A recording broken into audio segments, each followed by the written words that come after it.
Southern Tennessee Regional Health System. Pulaski is here to help you be well. Our mission is to make our community healthier, and we're your community hospital. We're committed to providing trusted care when you need it most.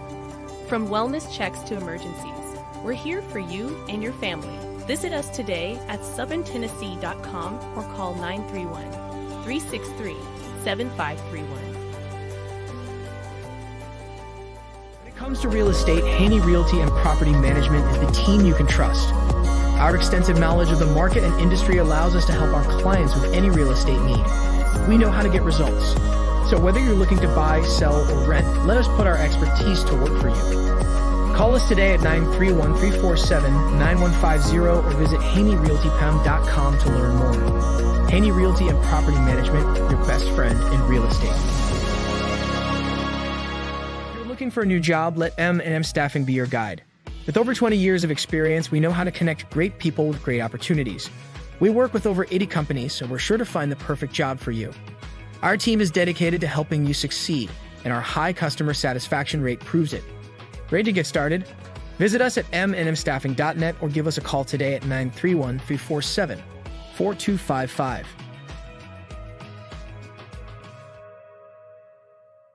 For over 50 years, PES Energize has been proudly powering our community in Pulaski and Giles County, Tennessee. We're more than just an electric utility. We also offer internet, TV, and phone services. Our commitment to our customers and our community is what sets us apart. We're dedicated to providing safe, reliable, and innovative services. At PES Energize, we believe that serving you is a privilege. We're here for all your energy needs. Visit PESenergize.com or call us. The Natural Gas Department of Pulaski is here to help you save money. Natural gas is safe, efficient, and cost-effective. It's up to 50 to 60% less expensive than electricity for home heating. Plus, it's clean and efficient, so you can feel good about your choice. Call us today for service or visit our website to learn more. Make the switch to natural gas and start saving today. When it comes to insurance, Winterburn & Associates Insurance is the team you can trust. We offer coverage for your home, auto, business, and more. We work hard to find the best policy for you at the best price. Our personalized service means we take the time to understand your needs and make sure you understand your options. We want you to feel confident and secure with your insurance policy. Let us make insurance simple for you. Get a quote today at winterburinsurance.com or call us at 931-363-8638. Southern Tennessee Regional Health System. Pulaski is here to help you be well. Our mission is to make our community healthier, and we're your community hospital. We're committed to providing trusted care when you need it most. From wellness checks to emergencies, we're here for you and your family. Visit us today at southerntennessee.com or call 931-363-7531. When it comes to real estate, Haney Realty and Property Management is the team you can trust. Our extensive knowledge of the market and industry allows us to help our clients with any real estate need. We know how to get results. So whether you're looking to buy, sell, or rent, let us put our expertise to work for you. Call us today at 931-347-9150 or visit HaneyRealtyPam.com to learn more. Haney Realty and Property Management, your best friend in real estate. If you're looking for a new job, let M&M Staffing be your guide. With over 20 years of experience, we know how to connect great people with great opportunities. We work with over 80 companies, so we're sure to find the perfect job for you. Our team is dedicated to helping you succeed, and our high customer satisfaction rate proves it. Ready to get started? Visit us at mnmstaffing.net or give us a call today at 931-347-4255.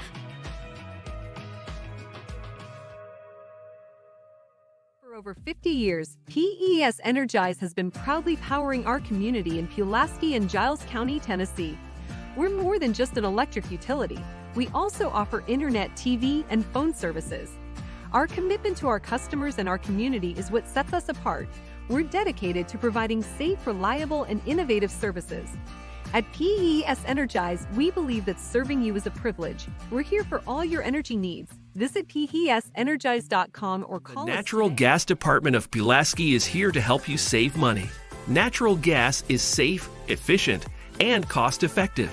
It's up to 50 to 60% less expensive than electricity for home heating. Plus, it's clean and efficient, so you can feel good about your choice.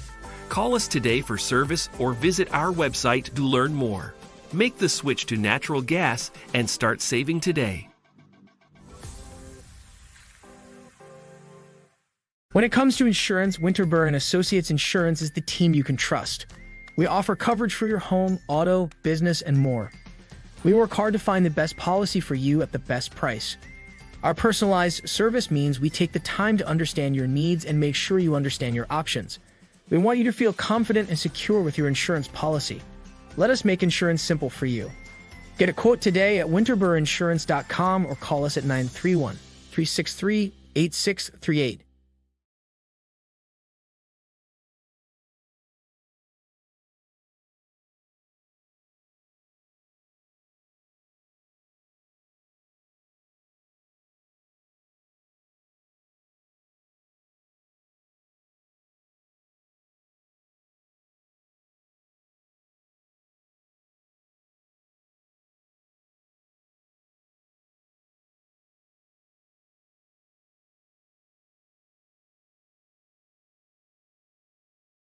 Go ahead and take the roll call, please.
It doesn't have my name up there.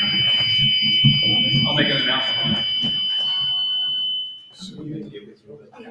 And it's not showing the vote of the. Yeah, I'll make a point on that in just a minute, that this place is not correct. Okay, go ahead. All right. Back order, John Henry, down session with the honorable ground code presiding. Let us pray. Our great God and Father, we're so honored to be in thy presence for this beautiful day that you bless us with, for the sunshine and the coolness that we can enjoy, and to know that springtime is just right around the corner. Father, we're thankful for the hope that we have in your word. And Father, through that hope, we can know that we can find salvation. And it's our desire, Father, to be with you in heaven one day. Father, we pray that you will forgive us of our sins, help us to grow closer to you each and every day.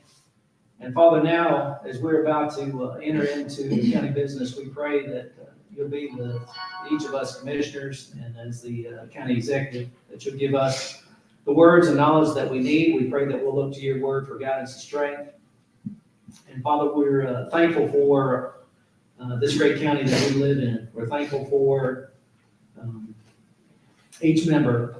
We pray for those who serve this county and continue to work to provide for their families. We pray for strength, for safety, and that you'll continue to be with them and bless them, Father. We have many who are sick and hurting, those who are going through cancer treatments or through the struggles of other ailments, Father, that may be with them.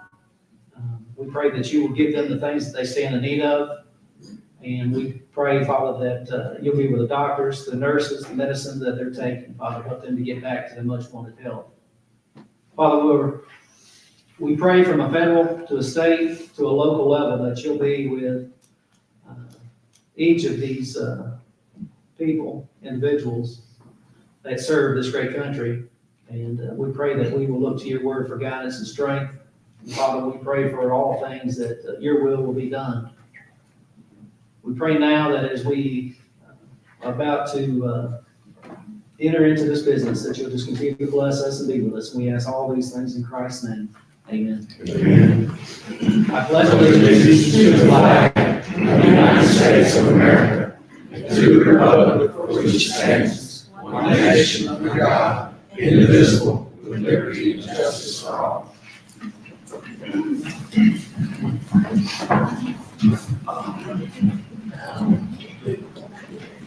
Okay, quick announcement. I made about 3 different iterations trying to get the screen correct for the public display, and I can't get it right. So everybody is going to be accounted for. There's some names that aren't showing up on the screen, but all 21 of you are showing up on Carol's screen. So if there's any questions as to how a vote is being reported, I'll be glad to look at Carol's screen and let you know. Okay, the first order of business is agenda concurrence. Are there any corrections to today's agenda? Okay, seeing none, the agenda is approved. Next order of business is approval of minutes. I'll entertain a motion to approve. Mr. Bedore, and a second by Ms. Jones. Any corrections to the minutes?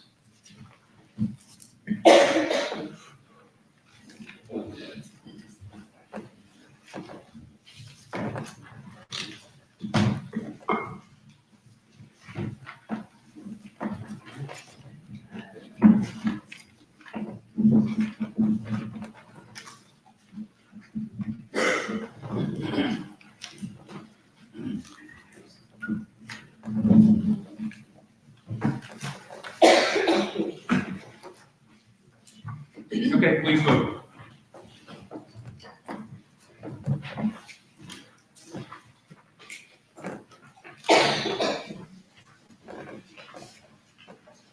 Vote is 21 ayes. Minutes are approved. The next order of business is an update on our EDC from Mr. Reese. Thanks for being here, Mr. Reese. Thank you, Mr. Stowe. Good morning. The latest unemployment data that we have that I'll share with you in December, the Giles County unemployment rate dropped to 2.9%. It's been trending down the last 3 months or so. October was actually the highest month of the year at 4.1%, but that was during the period you may recall the UAW went on strike, and so that impacted some of our local automotive suppliers here in town. So it jumped to 4.1% in October, dropped to 3.5% in November, and then 2.9% in December. If you look at the average for this last year, it came in at 3.3%, and that's the same as it was in 2022. And when I look back at data for the last 30 plus years, I think I have data back to 1990. Those are the lowest 2 years we've had since 1990. And in fact, that 2.9% in December, there's only been 5 other months in that 30 plus year period that have been below 3%, and 4 of those 5 months were in the last 2 years. So unemployment continues to be something that runs pretty low. And one of the things that exacerbates that a little bit for our area is if you look at labor force participation for a 30-mile radius around Pulaski, so that's all Giles County for the most part, and then a little bit in some neighboring counties. But that labor force participation rate is below 54%. The way that's calculated is they take everybody that's age 16 or above that's non-institutionalized, and those are people that would be available to be part of the labor force. And so then they look at the percent of those people that are either working or are trying to find work. And so that for our area, that number's below 54%. If you look nationwide, that number's about 62.5%. And you probably all read in the news that number has trended down over the last several years. And that's part of the reason unemployment has become such a big issue, because there are people out there that could be working that are just choosing not to look for work or not to be part of the labor force. And if you look at the state of Tennessee, we're actually lower than the national average. We're around 59% in the state of Tennessee. One other thing I'll update you real quick on, because I wasn't able to make the last meeting. Most of you are probably aware that the state grant that we applied for to build a spec building on Lot 5 out in the Dansphere Industrial Park South was not approved. There were a couple of issues there. One is there was over $50 million in requests chasing less than $20 million of available money in this fall round. And of that over $50 million, there were actually 3 counties that were that applied for a spec building. And only one of those was funded. One of the issues that came up in the process and in our discussions with the state when we were doing our presentation is that if you look at that, site-ready pad on Lot 5, one of the requirements of the grant was, you'll recall, it had to be expandable to 200,000 square feet. We were applying for a grant to build 100,000, and it had to be expandable to twice that size. And the problem with the way that pad is laid out is if you put a 200,000 square foot building on there, it leaves very little room for truck flow around that building. And so there were some issues around where the truck docks could go because that pad drops off. If any of you have ever been out there and seen that lot, it drops off around that pad. And so one of the things that we're looking at doing is reapplying for that grant in the spring. And we're working with the engineer right now to see if we can take some money out of what we were going to be spending for the spec build. So really look closely at all the money we were putting in that and maybe reduce that amount and free up some money in the overall grant pool, if you will, to do some of that work that we need to do around the edge of the pad so that we can still capture this opportunity within kind of the constraints of the money that we've been looking at spending on that. So we're still working on that right now. And we'll be completing that evaluation process over the next couple of months. And so we'll keep you updated on that. The only other thing I'll mention, you probably read in the paper, but there was a building and a solar panel system out of the older industrial park that was subleased to Proper Polymers for the last year and a half or so. It had actually been subleased by them to a company called Luxit, who's operating that now. But as part of the lease that was signed with the Industrial Development Board back in 2015, Proper had a right to exercise an option to purchase that. And they exercised that back in December, purchased that piece of property, and then turned around and resold that to an LLC that's kind of a real estate investment company. But they continue to lease that to Luxit, and they continue to operate that. They have just under 150 employees out there, but the Industrial Development Board no longer owns that piece of property. That's it. Thanks, Mr. Reese. Thank you. Okay, the next order of business is public comment. If anyone would like to make a comment today on any of the agenda items, please come forward. If you just one at a time, come to the podium, and you have 5 minutes. Yes, sir. Yes, sir. Anyone can speak one after. Yes, sir. Okay, no problem. Good morning. My name is Chelsea Bryan. I've lived in the community of Bryson for almost 15 years. I would like to start off with describing this community. Bryson, Tennessee is a great place to be. Everyone knows each other, and it's a beautiful area. It's very quiet and peaceful and usually kept clean, and we want it to stay that way. In my opinion, I think that our community thrives well without having a bar/restaurant to purchase alcohol. We have 3 churches in our area. With that note, one of those churches is just a couple hundred feet from Corner Pit. Having a business that sells any form of alcohol should not be okay to be located by a church, especially when the business is open on Sundays. How would you feel being in church having to wonder if someone next door is getting drunk or intoxicated? Because me personally, I would feel uneasy. Another reason I don't like the idea of serving alcohol is because the kids living in the area. I have a 12-year-old sister and a 4-year-old little brother. I have 3 cousins that live next door. There are plenty of other kids in the area who I would hate for something to happen to them when it could be prevented. For example, drunk driving. Now, I'm not saying that every person that consumes alcohol will get drunk, but there's always a chance. And maybe my siblings can comprehend the saying, don't go on the road. But what about some kids that can't? I start driving in a few weeks, and I want to feel safe driving down our roads. Not only could a kid get killed, but what about the driver? Our roads can be curvy and dangerous at some points, and that could be bad for a person driving under the influence. My last point is something we can all think about. Corner Pit Barbecue has been in business since 1965 and has had no problem staying open without the choice of purchasing alcohol. They still get great service to this day, so why change? I doubt that anyone has turned down eating there because they don't sell alcohol. If someone wants alcohol, let them drive down the road to our local gas station or Dollar General that has to carry alcohol. In conclusion, that is why I think corner pit selling alcohol would not be the best decision. Thanks.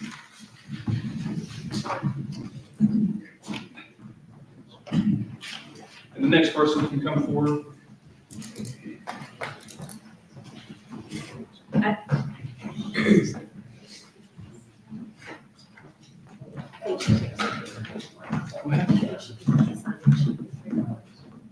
Okay. Come on, Len. According to the microphone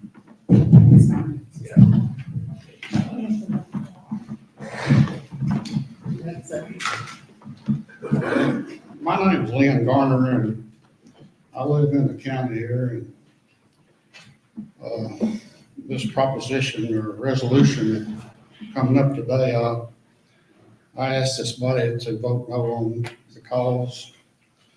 If we can help one young man down at Bryson or Minor Hill or someone else drinking alcohol, we don't need to be promoting alcohol because it's not a disease. It's something that people choose to do. And alcohol does cause cirrhosis of liver and different diseases. And I urge you to vote no on it. If you believe the Bible says that no drunkard shall inherit the kingdom of God. I have seen one drunkard in one community in Giles County that repented of his sins and had his sins washed away in baptism. That don't happen very often. 95,000 Americans died last year from alcohol wrecks.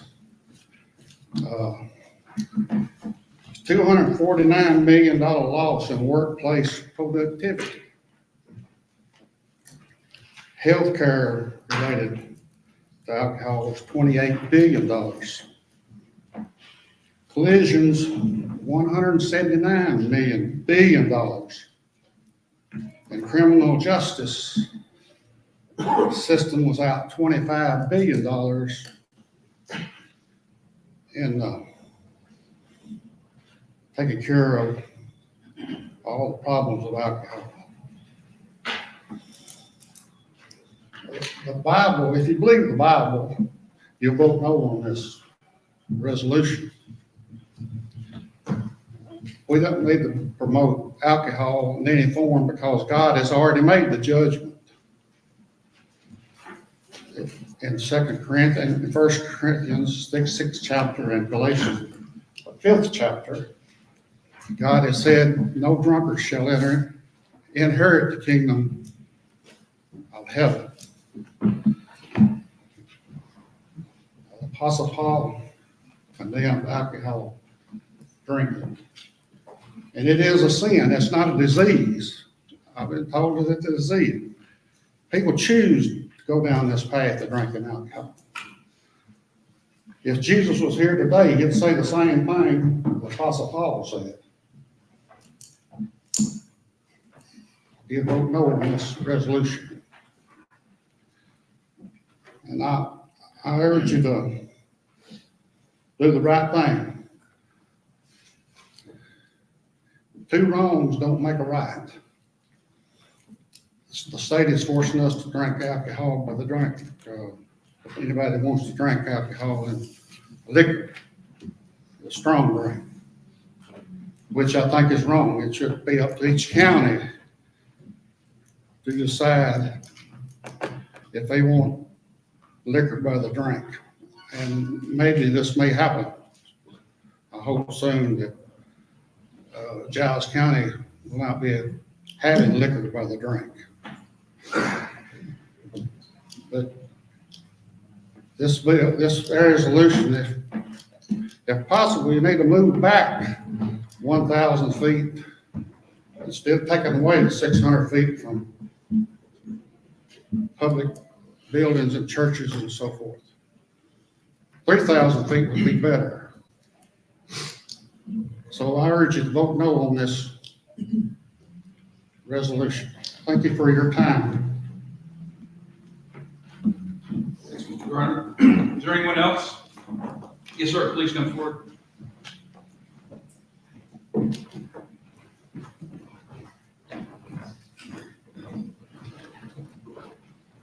I'd appreciate it if you'd write your name on that paper so we have a record. Yes, sir, will do. Thank you.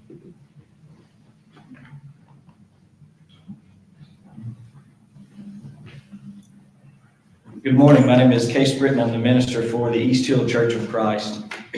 I am a man who grew up in Giles County, moved off for a while, but missed it too much to be gone, and find myself once again returned to this county. I love this city, love this town, love the people of it, love the restaurants and all the different area businesses, love supporting those businesses, even businesses that are being mentioned here today. But what I'm a little bit worried about is not just this specific resolution, but some of the issues that maybe come along with it. When we look at a few pieces of information that are produced over the past few years, as more research has been done since COVID on the effects of alcohol, seems as if it becomes more and more of a problem each day. Due to information like the Addiction Center, which says that the consumption of alcohol is directly linked to, as a direct cause to 7 different types of cancer, and is ranked as 3 times more harmful than cocaine or tobacco. Out of 100, the alcohol scored a 72 on the deadly scale. Heroin only scored a 55, and crack a 54. According to Vox, there were over 140,000 deaths in the U.S. annually, which makes it the most deadly battle or war that has been faced by America. It has killed more than drug overdoses, gun violence, and car accidents. It is linked directly to over 50 diseases. And the CDC gave alcohol, the credit for 3,350 deaths last year in Tennessee, which is set to be met this year as well. The CDC also provided information that the state profits about 35 cents per drink, although it costs the states about $2.25 per drink due to loss of productivity, cost of criminal justice, and healthcare costs, adding up to about $4.7 billion of our tax dollars annually going towards fighting towards the effects of alcohol. This means that after taxes, or after we pay our taxes, that on average it costs each citizen about $807 a year to fight against the effects of alcohol in the state of Tennessee. It adds up to about 21% of the traffic deaths of 0 to 14-year-olds, meaning that 1/5 of those who were killed from the ages of 0 to 14 are directly linked to the actions of somebody consuming alcohol. There is 1 death every 39 minutes in America due to drunk driving. According to the Alcohol and Rehab Guide, or specifically a group that is meant to kind of help people get away from the consumption of alcohol or the addiction, gives credit to alcohol for being the direct link to 40% of homicides, 40% of child abuse, 2/3 of partner abuse, 27% of aggravated assault cases, 37% of sexual assault cases, 15% of robberies, and 1/3 of suicides. The Department of Homeland Security linked it to 40% of fire death victims were impaired and due to alcohol did not escape the fires. The National Library of Medicine said that up to 70% of drownings can be tied directly to the consumption of alcohol. When we look at information concerning each of our wars that we have fought, there are only a few wars that we have fought as a country that have been more deadly. Those include World War II and, those include World War II and the Civil War, are the only wars that have killed more people. However, those had a span of more than 1 year, and alcohol leads to 140,000 deaths a year in America, meaning that combined, that killed more people than the Revolutionary War, the War of 1812, the Indian War, the Mexican War, the Spanish-American War, Korean War, Vietnam War, Persian Gulf, and the global war on terror in just 2 years. My issue is less that it is that we are getting closer and closer to church buildings, and more is that we are allowing it at all. It's dangerous. It's deadly. If you make the argument that it's good for our tax dollars, it's only gaining us 35 cents a drink when it's costing us $2.25. Appreciate your time.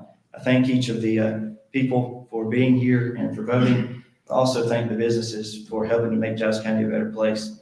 And I hope that we can see the benefit and maybe keeping it a safer environment. Thank you. Are there any other public comments?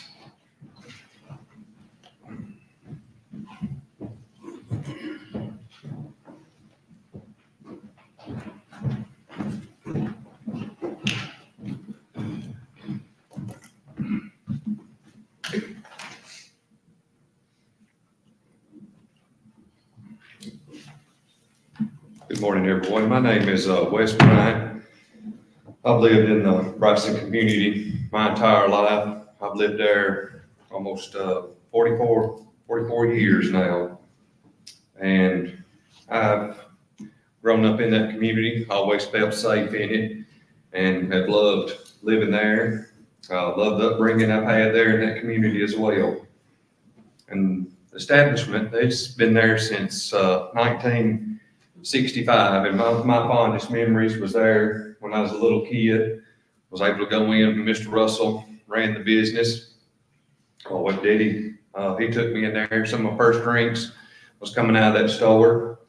And all the years that Mr. Russell run the business, he never, not once, had to have the sale of alcohol to justify his business and running that establishment. And did a fine job of it and had a very good business. And then after Mr. Russell, Bo Witt, he took over. Everybody knows Mr. Bo Witt of the community in Giles County. And all the years he run it, he never had to have not one opportunity or even had the reason to sell it while he run the business. I even went down there on some nights when he was cooking and helped him, but never once, and sell out by lunch, never once did he ever have to have the justification, and he had enough respect for the community not to do that with the Presbyterian up on the hill up from his establishment. He had enough respect that he did not want to have to do that to justify his sales. It's always been a safe community, and my parents have raised me there, and my brother and sisters, and I started my family there as well. And I feel like it is a safe place in the community. I'm not only justifying Bryson, but I'm talking about any other area in Giles County. And it's just I believe it's going to open the door up to a lot of problems later on down the road, not only for any church, but any other establishment that may or may not want it. They'll have to go, seems like it's going to be an uphill fight for the battle that we're going to have ahead of us. And I feel like the presence of alcohol being brought to the community even more so. I've been around crowds and everybody has seen it as well. It gets loud and nuisance. And, that can be troublesome as to family members as well. But, it's always been a quiet community and had to worry about it. And I don't want to have to worry about it. Years ago when the club was in effect down the road, we caught the riffraff coming off of that. And they had alcohol sales there as well. And not only that was about 2 miles down the road, but we caught the effects off of it. But people go down there and drink, and they come up there our way, congregate, and constantly. It was just something all the time. And then when that died out, guess what? The problem left. So I'm just saying that I ain't trying to speak for anybody, but I'm just saying it's a headache that will get caused later on. And like I said, at places that's been down there since 1965, and I felt like it's been a family atmosphere. And I figured like when you include that in there, I don't want my children or hopefully anybody else's other kids to have to see what the effects of serving alcohol will have on folks. And I think that it's been a good family business, and I think that they ought to be able to do well without having to serve that to customers. And I'm going to reuse some of the words of John F. Kennedy, in my presentation this morning. And I think it not only applies to us as individuals, but it applies to everybody. And I'm going to reuse some of them, and I'm going to reword it a little bit. Ask not what your county can do for you, but what you as commissioners can do for our county. Thank you. Thank you. I think it's on the other hand. Yeah, please go ahead.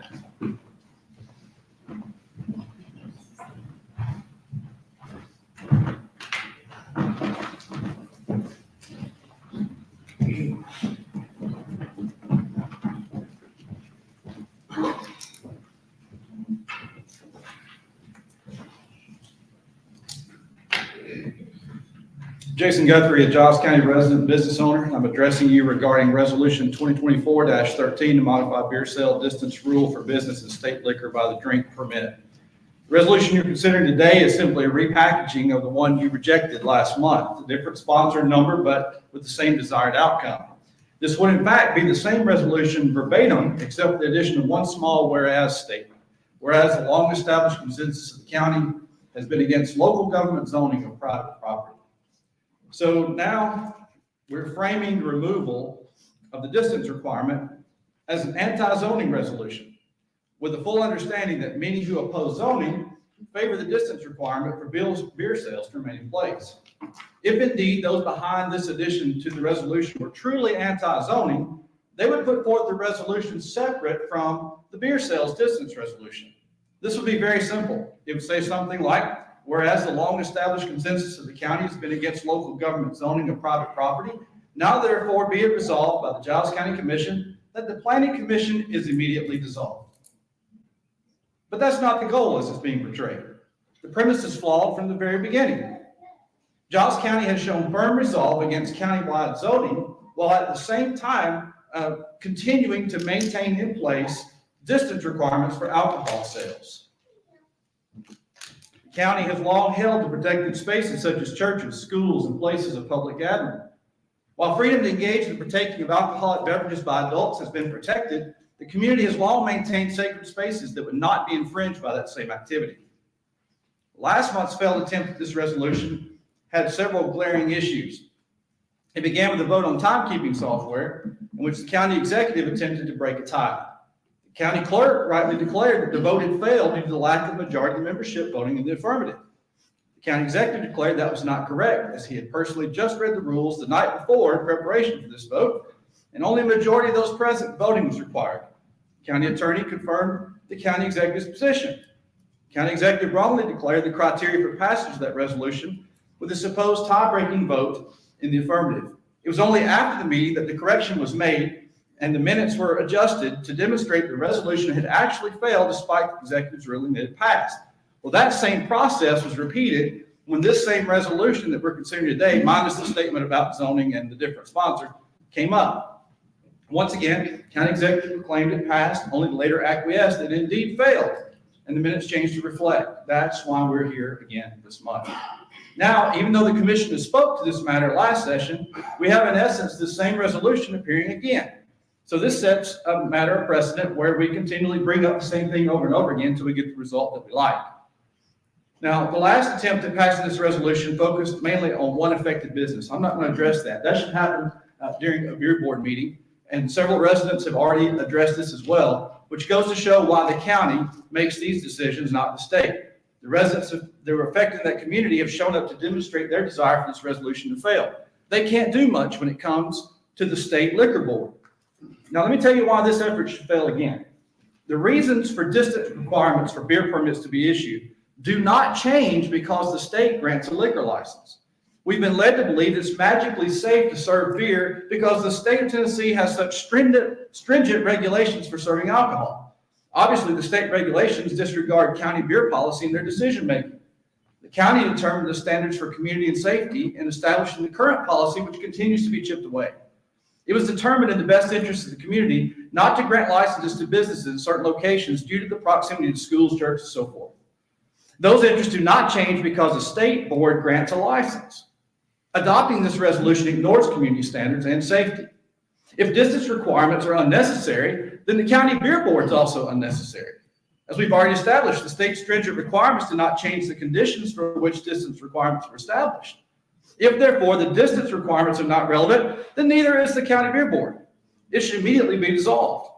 We all understand the need for distance requirements in the job of the beer board, so don't be fooled by the double speak for those who want to maintain the beer board while changing the process only for some and not for all.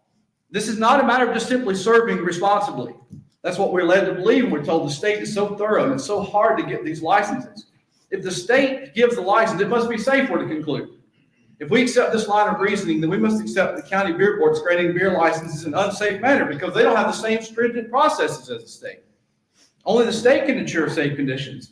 Therefore, our local county beer board is completely unnecessary. The county maintains this authority for a reason. We've been led to believe the county has no control over this matter. They're simply lining up with the state, but that's not true. To change current practices to relinquish county control to the state. Section 2 of this proposed resolution states the beer board shall grant, not may grant. That means if this resolution passes, there's no longer a need for public notice, public comment, where concerns might be considered. It would all be for naught. As now the beer board shall issue community safety, opinion, wisdom, that can all go jump in the Elk River. This commission has the opportunity to once again, just 1 month later, maintain its ideals and standards and protect the county. I encourage the commission not to squander this opportunity by being short-sighted. Thank you. Sorry, supposed to make a. It didn't beep, I'm sorry. Yeah, it's not counting down. It's supposed to count. I'll fix it. Are there any other public comments?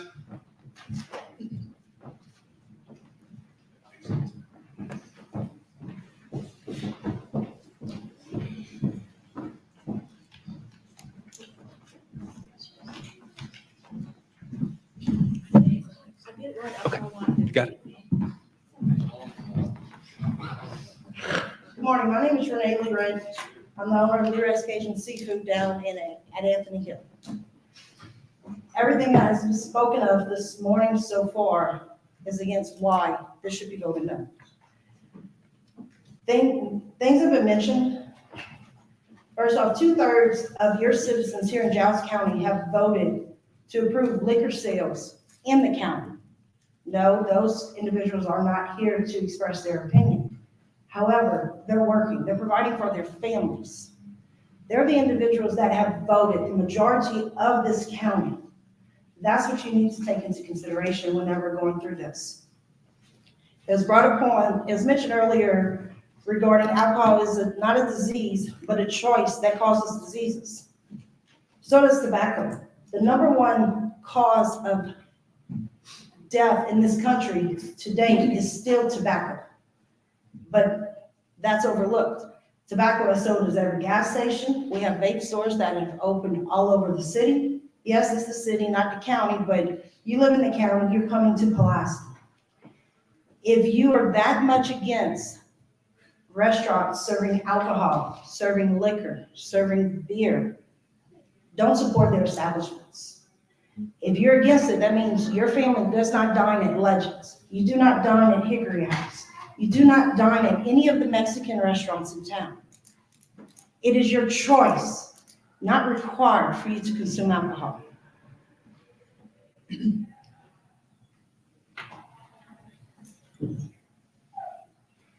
As you sit on the board here today, you're voted here by your local citizens throughout the entire county. You passed a law. They voted.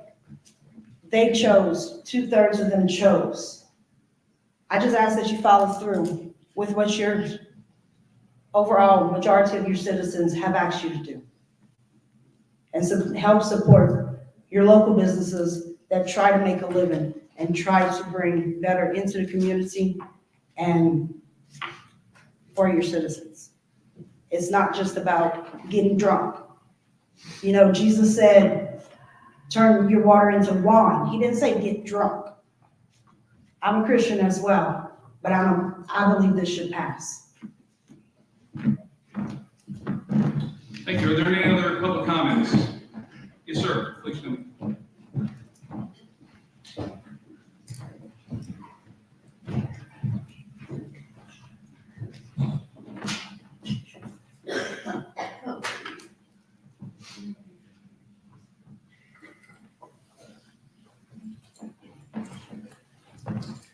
Good morning, everybody. My name is Conrad Feifer. I've grown up in Bryson my entire life. My parents moved to the community in 1989. My family bought the restaurant in 2008. I didn't come intending to give a speech, so I apologize. This is choppy and not well prepared, but I just wanted to respond to some of the folks that spoke today about our community. They talked about Mr. Russell being down there operating the barbecue pit, never needing alcohol. They talked about Bo Weevil Witt. I know a lot of you folks know Bo Weevil. He was not afraid of a beer.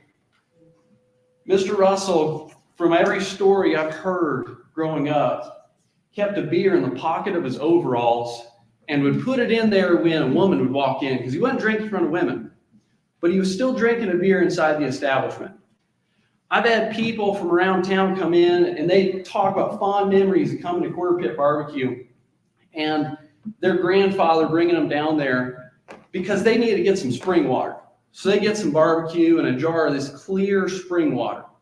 Well, the kids weren't allowed to drink the spring water because it was moonshine. It was a front for Ab Luttrell to sell moonshine down there.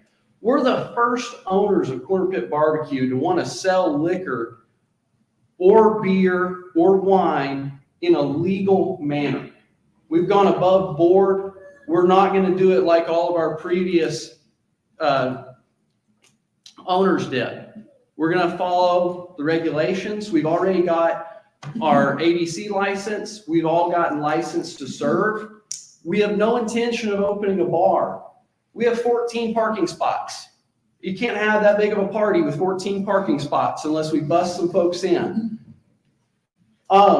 We talked about safety. So I own another lot there in Bryson. I haven't built anything on it. I don't really have any intention to.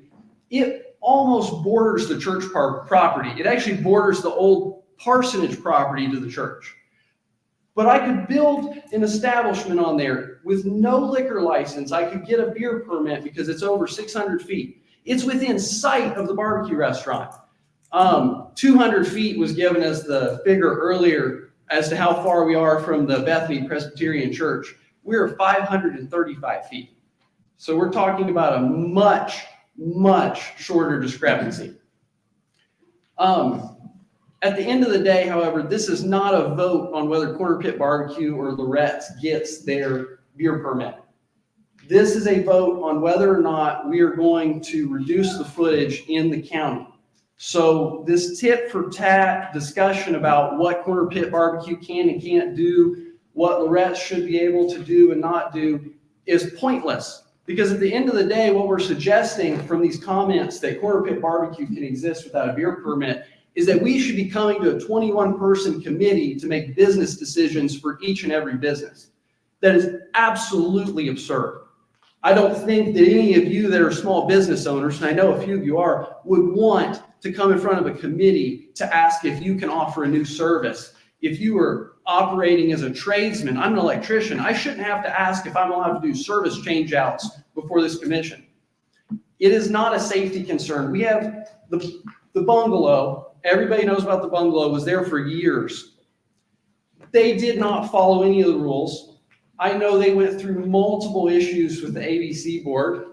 You can go back and find the records of it. They got closed down repeatedly. We have the Big Chicken. They sell beer. The Dollar General sells beer. You can go north of us to exit 14 and they sell beer. And the people that are driving drunk are not coming to a restaurant and getting plastered at a restaurant going on a cruise. They go buy a 24 pack and they go drive around. It's not going to solve the problem. I agree drunk driving is egregious. I'm a member of our fire and rescue. I've seen the results of it. I just cannot fathom the idea that anybody would pay restaurant beer prices to get drunk. That's all I have to say today. Thank you all for your time and thank you for serving our committee. Thank you. Are there any other public comments?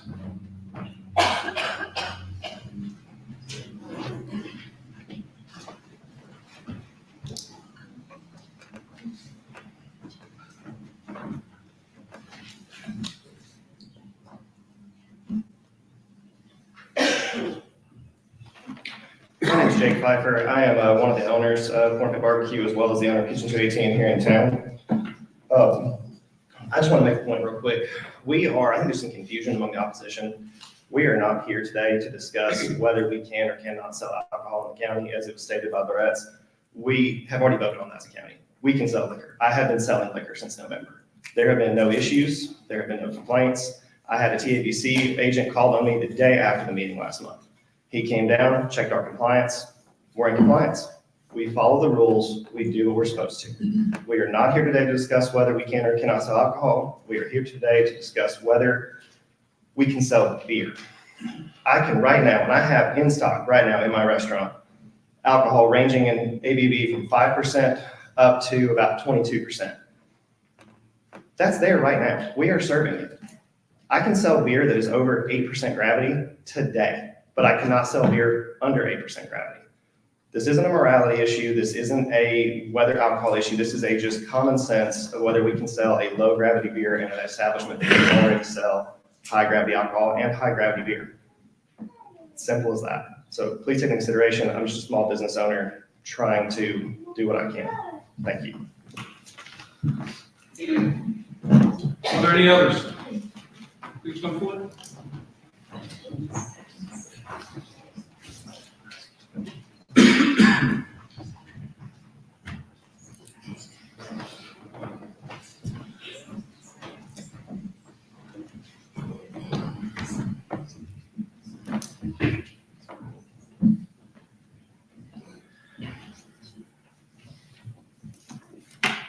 Good morning. My name is Tanya Guthrie. Most of you know me. I am a business owner in Giles County. I grew up in Giles County. I graduated at Richland. I love this county. I've moved around. We've moved back. You know, as a business owner, when you go into a business establishment, when you make that decision to purchase an establishment, you know exactly what you're getting. Now, it would be different if a church was built after you're established. But for the most part, the businesses in question knew that churches are around. Churches are in that distance. So it's not something new. It's not, we established our business and a church came. They knew what they were getting into when they opened their doors. They knew they could not sell beer. I understand some already have a state liquor license. I would argue that drinking, sitting down and having a cocktail with a meal and sitting down with a pitcher of beer, you have two different breeds of people. I know this. This personally affects me. I grew up in a family that had alcoholics. I saw the effects of alcohol on a family. I saw it destroy families. And there are two different kinds of people. And the people that you attract with a beer license are the type of people that are going to cause issues and going to be a nuisance to a community. You're not making this decision for one business in Giles County. This affects every business in Giles County. This affects every church in Giles County. This affects every citizen of Giles County, not just the few that are here to speak today.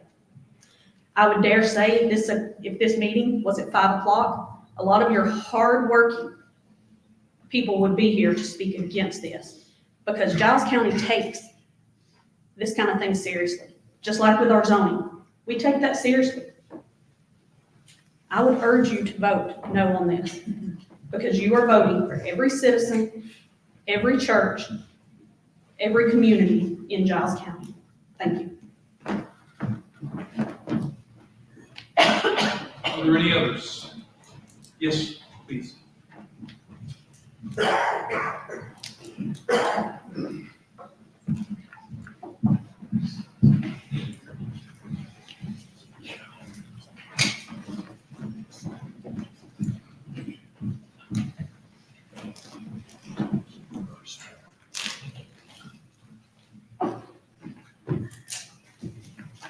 Good morning. I'm Renee Bran. I'm a resident of District 5.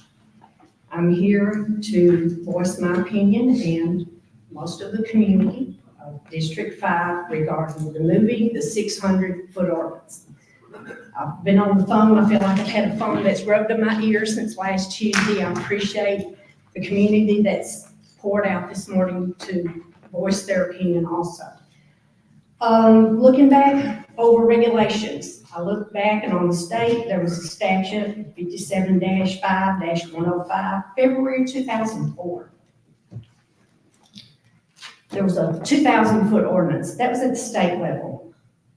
No beer will be sold except at places where such sale will not cause congestion of traffic or interference with schools, churches, or other places of public gathering, or otherwise interfere with public health, safety, and morals. That was 20 years ago. Wow, what has changed? The comment was made that the county has voiced their opinion of a liquor by the drink is okay. Well, it was not a 2/3 vote. Only 2/3 of the people that showed up voted that way. But of the registered voters of Giles County, do you know how many showed up? How many registered voters showed up to vote that day? Only 1/4. Only 1/4 of the registered voters showed up. The Feifers knew the distance regulation was there when they bought the business. We have no way to control it today to reverse what the state has done on issuing liquor by the drink. Alcohol, we can control. In the resolution, there was one word change. Today's resolution says it is ineffectual. It is an ineffectual policy for us to keep the 600-foot. I beg to differ. It does make a difference. It is effectual. It does have a purpose. That's why it's out there. The 600-foot does keep churches, schools, and public places of gathering safe. I just ask for your consideration, Commissioners, that I might not have got to talk to you personally, or if I left a message on your answer machine and I didn't call back. The community, as well as the majority of Giles County, would like to ask you to vote no on this resolution. Do not remove the 600-foot tolerance for the sale of the alcohol. Thank you. Thank you. Are there any others? Please come forward, sir.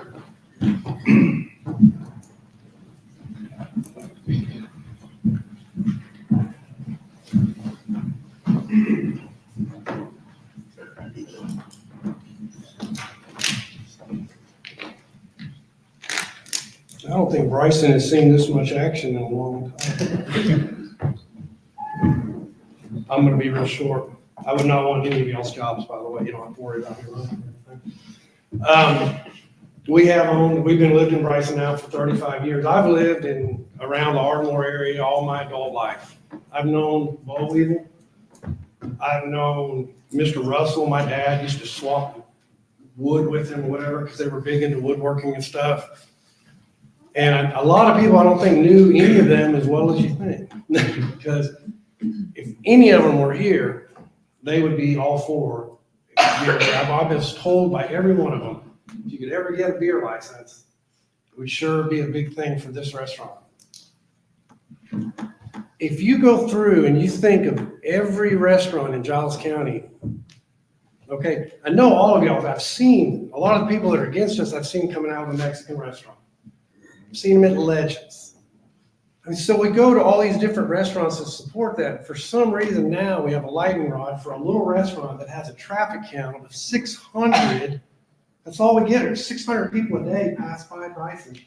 300 go north, 300 go east. There's nothing there. It is a very small community. It truly is. We have been lucky enough to be in Tennessee Crossroads. We've been written up in a lot of publications. So we do bring a lot of tourist dollars to Giles County. We're not trying to start a bar. That's just like, that is the most ridiculous thing I've ever heard. I would like it if somebody could go in and have a barbecue sandwich and drink a beer, not get drunk. And that's what I'm just amazed at this whole thing. It's what this has all gone through. It's unbelievable. We're trying to just exist in a world where restaurants Restaurants is not an easy business. And it is a rough, and that is all we're trying to do is to keep this thing going. You remember there was a time when Billy Don had a country store down there. There was a country store there across the street from us. We had all these little groceries that were in our communities back then. You know why they're not there now? Because there's not enough traffic for people to go through. And the locals cannot fund it. There's just not enough to make a living in today's standards. Look at how much everything costs nowadays. And we have the same problem, is that you've got to get some tourism dollars to be able to make this run. Otherwise, there will be no privately family-owned restaurants. It's all going to be taken over by the big ones, I promise you. So just think today and look at the way it has changed from 20 years ago. Very much has changed from 20 years. So if we could just look at logic for one moment and say, okay, the state of Tennessee has already passed and done this for the liquor by the drink. I mean, it's already kind of the cat's out of the bag. So we're just trying to add the beer to it. Because I would much rather sell somebody a Bud Light than a shot of whiskey. That's just really all it is to it. But thank you, and again, I would not want to be in y'all's position. I would not want to be on the council. Sorry. I will go back to Bryson. Thank y'all very much. Thank you, sir. Are there any other public comments? Yes, sir.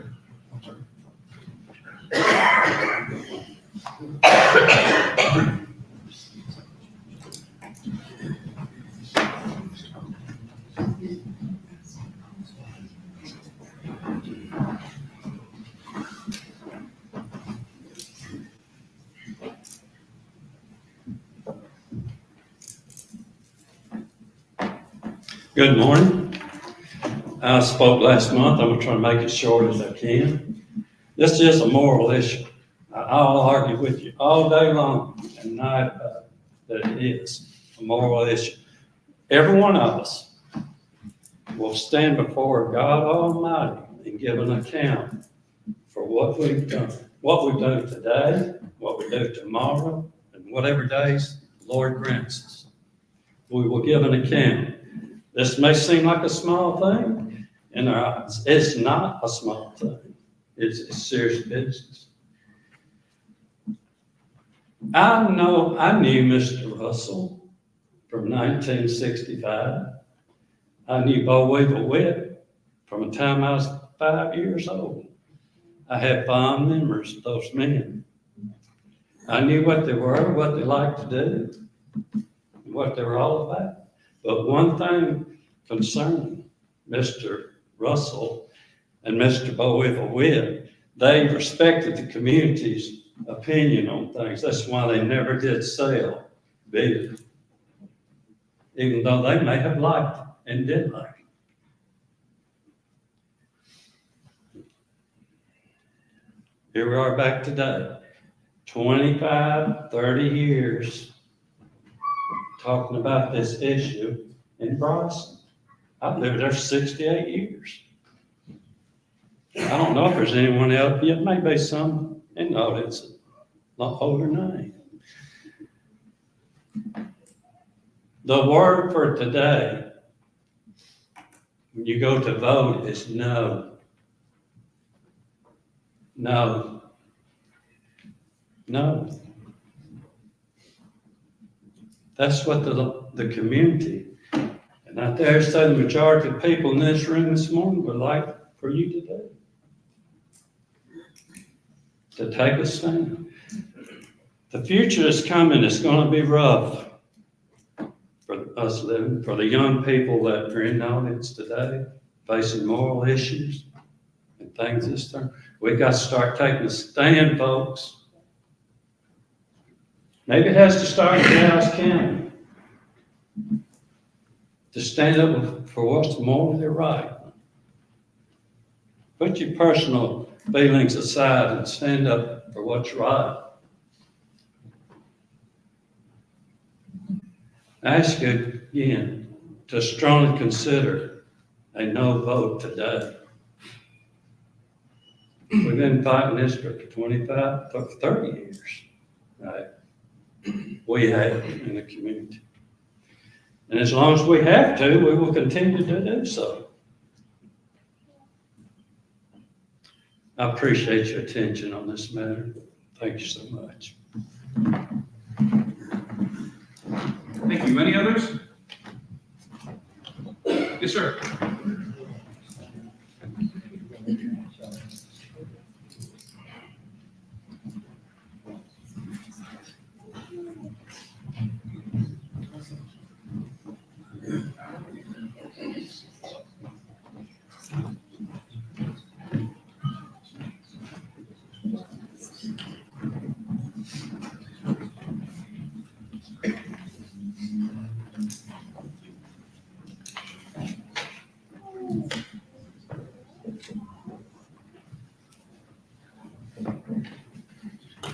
Morning, my name is Colin Layton.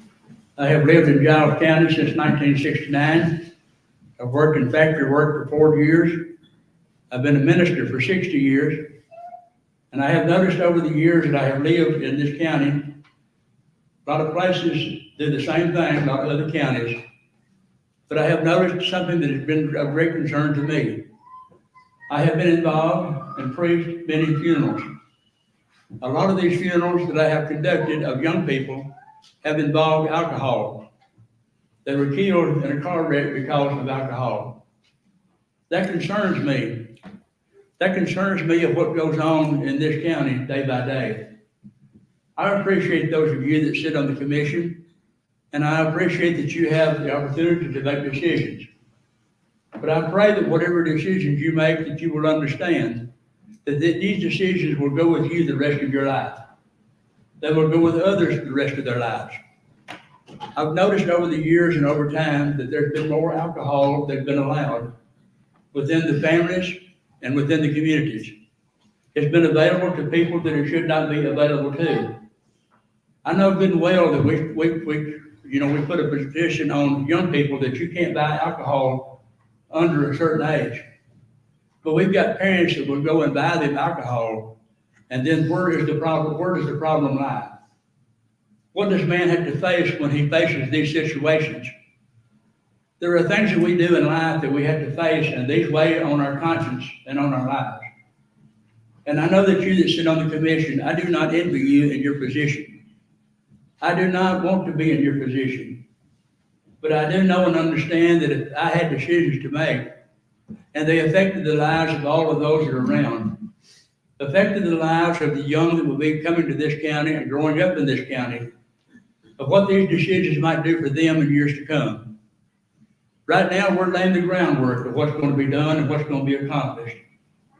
And I pray and trust that you will make the right decisions to help and to benefit those of this community.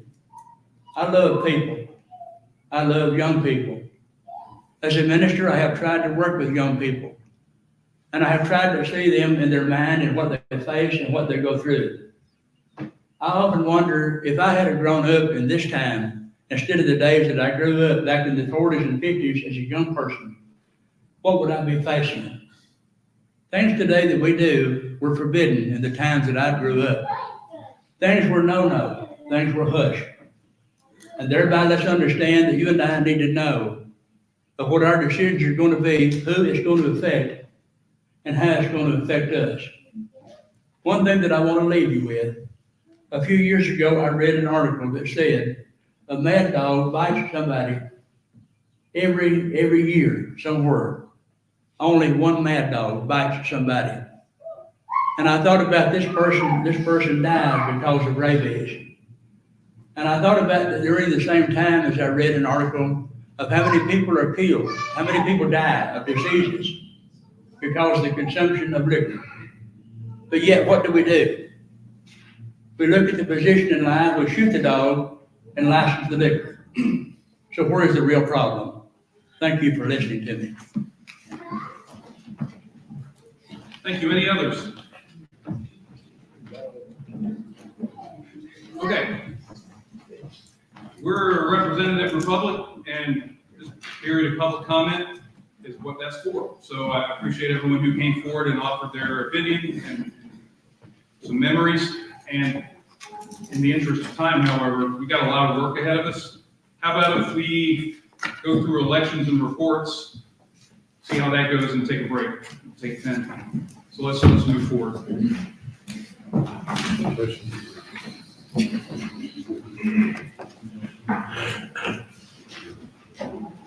First election, or only election is the notary public at large. We have the following review of notaries. They are Gabrielle Blake, Edna G. Linda, Jennifer Myers, Cassidy Winston. The new notaries are Beverly Harrell and Anna Maria Buck. Mr. Savage. Motion to approve. And a second by Mr. Hopkins. Any discussion?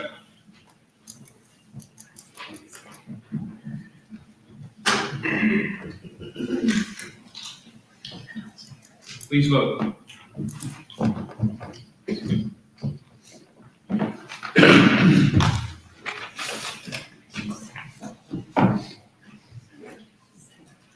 The vote is 21 ayes. Motion carries. And the next order of business. Next order of business is reports.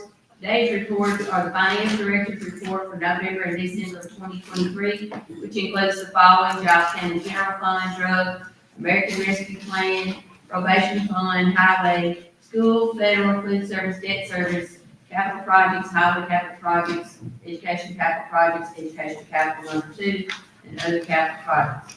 The Giles County Financial Management Policies and Procedures new manual is on file in the county clerk's office. You have the Code of Ethics, the Giles County Ethics Committee Rules of Procedure, and the Rules of Order of the Board of Commissioners of Giles County, Tennessee. Okay, so there's a lot packed into the reports. In a motion, Ms. Jones? The floor is open for a motion right now, and then we'll discuss. Yes, Mr. Womble? Excuse me. Well, are you going to make a motion? I am. Oh, sorry, go ahead. I'm going to make a motion that we consider only the projects through capital projects because Code of Ethics and ethics rules are new and need to be considered separately. And the Rules of Order of the Commissioners should be considered separately. So only. You want separate votes for those? Is that Yes. what you're asking? Exactly. Okay, is there a second on that motion? I'll Okay, second. Mr. Bador, any comments or discussion on separating those out? All in favor, please say aye. Aye. Any opposed? Great. So I'll entertain a motion for the reports up through the capital projects. And how about the financial management policies? Ms. Jones, was that your? I didn't include that. Didn't? Okay, so we're going to do all the reports that are listed in your agenda up through the financial management policies and procedures. Mr. Wilbur. Motion to approve. And a second by Ms. Goolsby. Comments or discussion? Yes, sir. Amend that to motion to combine and approve. Okay. We're going to combine those reports and approve.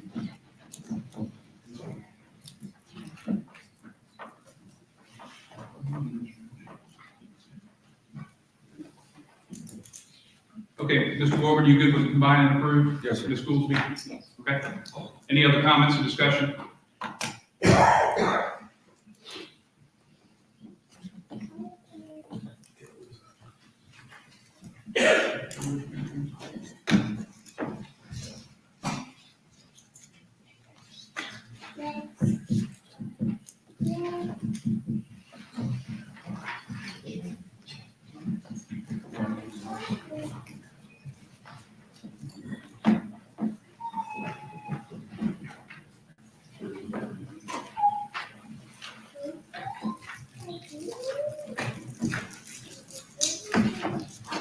Okay, please vote.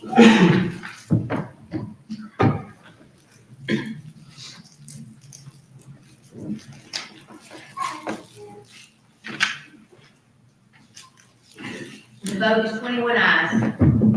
Okay, motion carries. So that leaves us with financial management policies and procedures, ethics, or rules, changes. How would you like to proceed with those?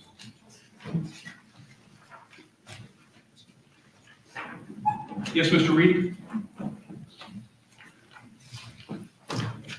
I'll make a motion that we just have someone, make a quick summary of each of these, and then we vote on, the ethics and the code of ethics, and then the rules of order. We just have a summary so that. Okay. So that the, public will know what we're voting Sure. on. We've discussed it in committee, but the public doesn't know what we're talking about. Right. On the financial management policy, Beth, please help me if I have any hiccups here, but there were changes that came about through the financial management committee. One of them was to do a capital projects management policy so that we have a project management team that oversees the contractors we're going to be hiring for our capital projects. There was, oh, and we had a revision to the fund balance policy to reflect the wording that was in the commission's resolution on fund balance policy. So it was just a definition that we had to change in the financial management policy to reflect that resolution. Okay, so that's the financial management policy. I'm going to jump to the rules of order. That was something that ran through your legislative committee. That was changes to Rule 15, I believe, that was on committees, and we revised that rule to address how committees meet, their protocols for meeting, and then the elections for commission chairs, and then we had a section there on notifications for committees. Okay, and then the Giles County ethics policy, I'll look at the county attorney if he can help me fill in any blanks, but we have a 2007 Giles County ethics policy with essentially a template from CTAS. That template was a fill in the blank. All the blanks were filled in with the name Giles, and that was what we had for an ethics policy.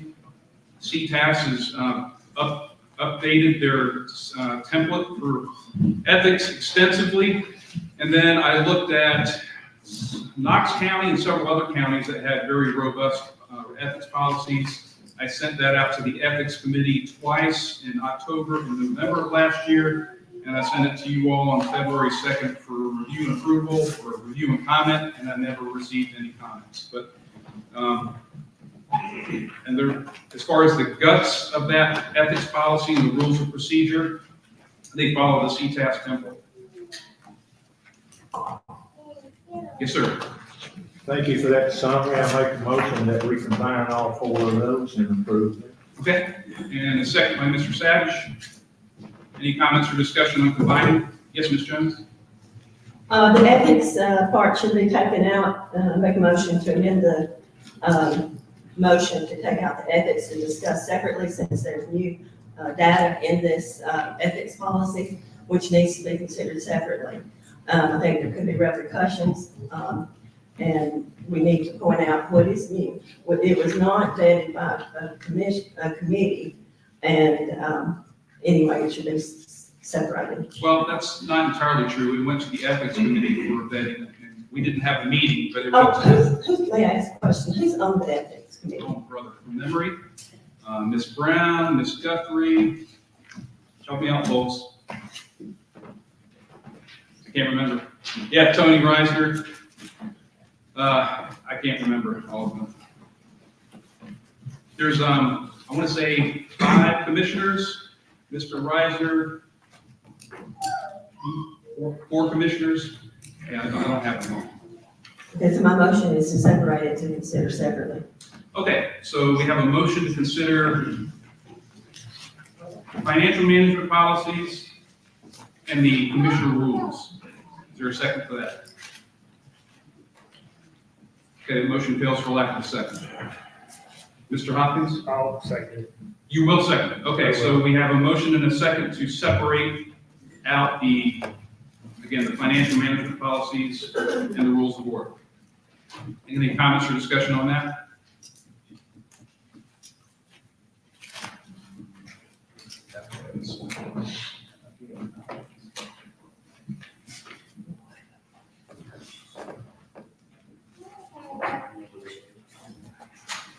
We'll take that. We'll go with use your software for a vote.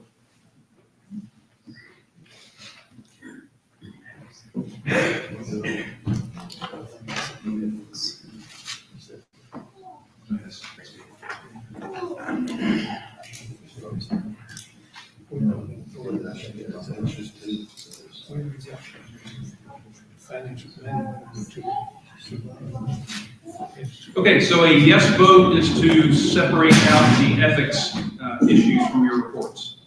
All in favor? Or no, I'm sorry, go ahead and vote.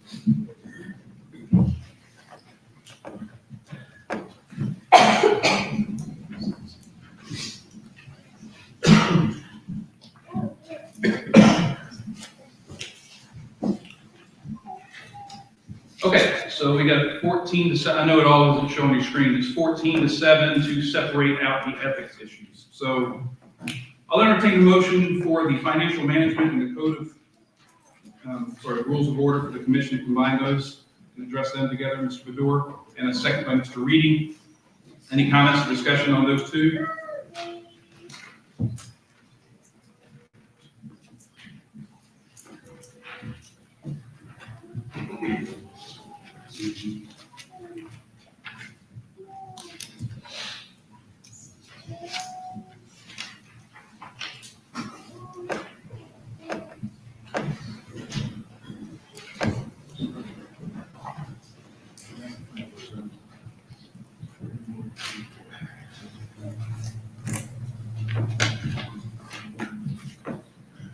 Okay, please vote.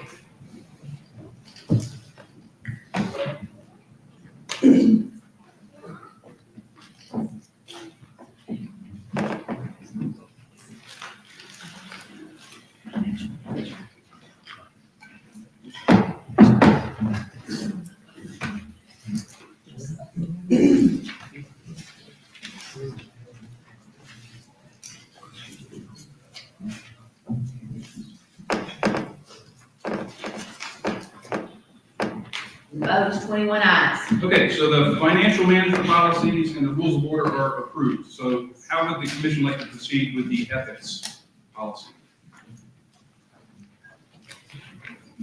Again, this was vetted through, the way I would say it was vetted through the ethics committee, because that was sent out in October. It was reviewed, the county attorney has reviewed it, and I sent it to you all February 2nd and didn't hear anything back. So how would you like to proceed? I make a motion to approve that. Okay.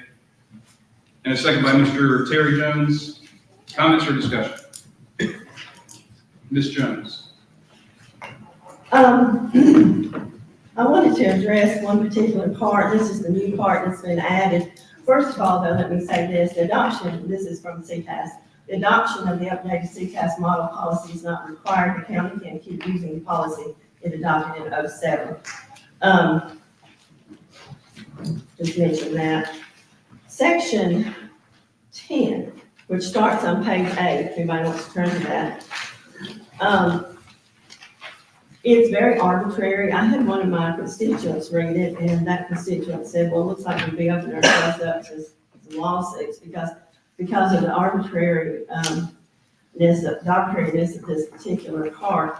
There's no TCA backing it up, Tennessee codes, there's no Tennessee codes backing this up. It's all subject to interpretation. I could see how it could get to the point of tit for tat. Let me point out under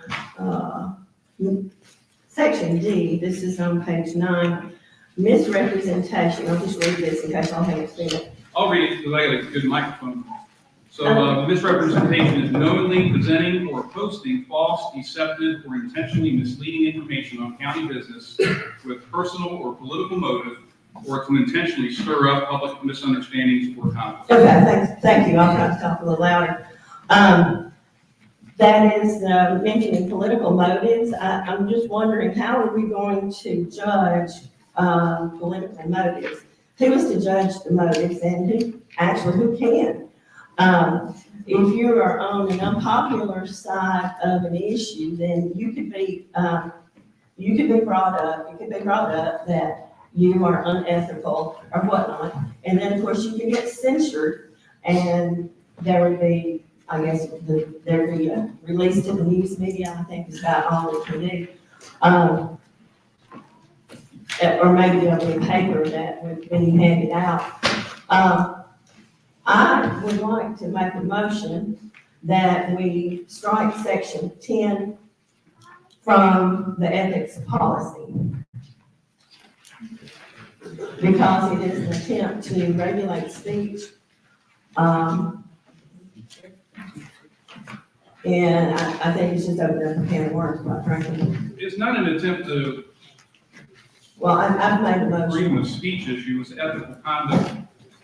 Yes, And yes, then- but it's subject to interpretation, you know. Well, that's why there's an ethics committee. No one person makes the determination, but an ethics committee would be making that determination or making a recommendation and then bringing it to the committee. I will draw your attention also to section E, which says elected officials receiving a letter of censure may appeal to the decision to the Giles County attorney within 10 days of receipt. Well, the Giles County attorney is elected by the commission.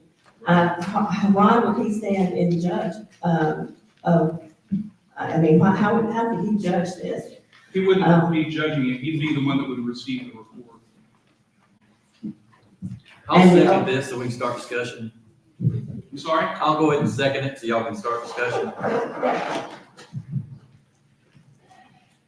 So the motion was to strike the section 10 and second by Mr. Wong. Any other discussion on that one? Okay, so this, get a motion. The entire section.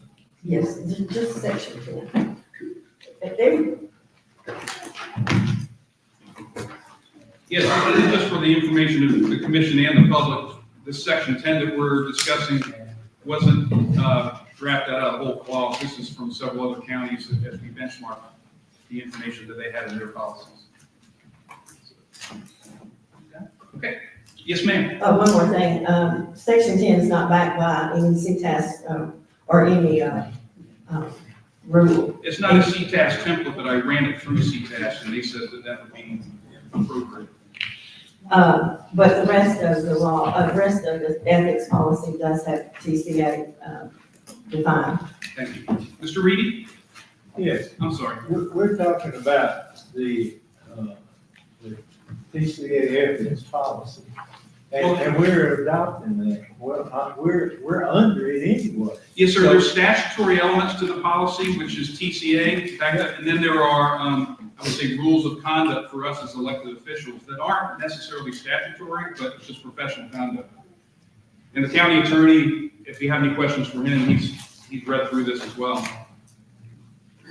I guess what I see is that we're adopting pieces of the TCA ethics code rather than just taking the whole thing into the county and then letting the ethics committee take care of any ambiguities that comes up against an individual. Actually, the sections that are currently in this ethics policy covers all the statutory elements of professional conduct.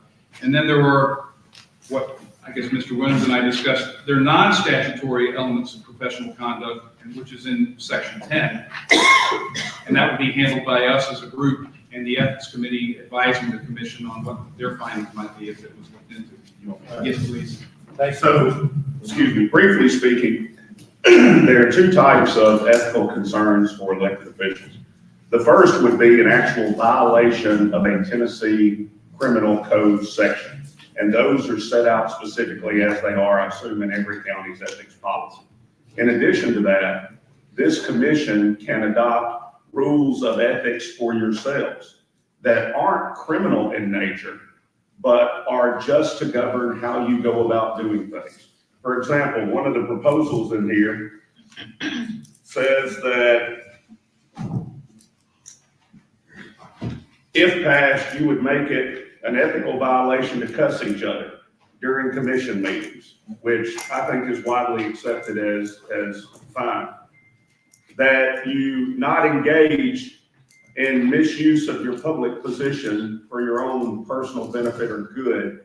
If it does not cross over into criminal concerns, it would at least be a civil concern. And then section F goes to the adjudication of that. I want to make sure that section E of section F says that the information would just flow through the county attorney, but the county attorney makes no decisions on anything Rather, the next sentence, appeals are reviewed within 10 days by an impartial appeals committee as determined by the commission. So that would be one that y'all set yourself. Yes, Mr. Rebelski? I guess I'm confused on why we would want to strike out 10 then. Because, I mean, I know Ms. Jones is saying she's concerned about the freedom of speech, but the freedom of speech that is for elected officials. And this, so it's talking about the conduct and the censorship of elected officials. I'm not understanding why we would want to strike this out, I guess is what I'm saying. Okay, Mr. Savage? Have there been any ethics complaints against any commissioners since you took office? Yes.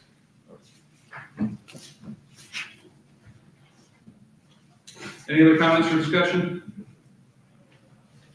Yes, sir, Mr. Wilbur. What is the purpose of changing the rules as it's been proposed to be changed today? What we not have in place not sufficient? Minimally sufficient. Yeah, it was a 2007 template from CTAS. They have updated it, and when you update ethics policies, it's quite often in response to lawsuits that have been filed around Tennessee that revolve around ethics policies or ethics issues. So that template was updated. And then again, I updated some other areas to reflect some of the things I've seen in office and as well as what other counties are doing as I looked at their ethics policies. Yes, Mr. Womble. I would just request the chairman of committees bring this before their committees before bringing something like this to full commission that may require a lot of discussion.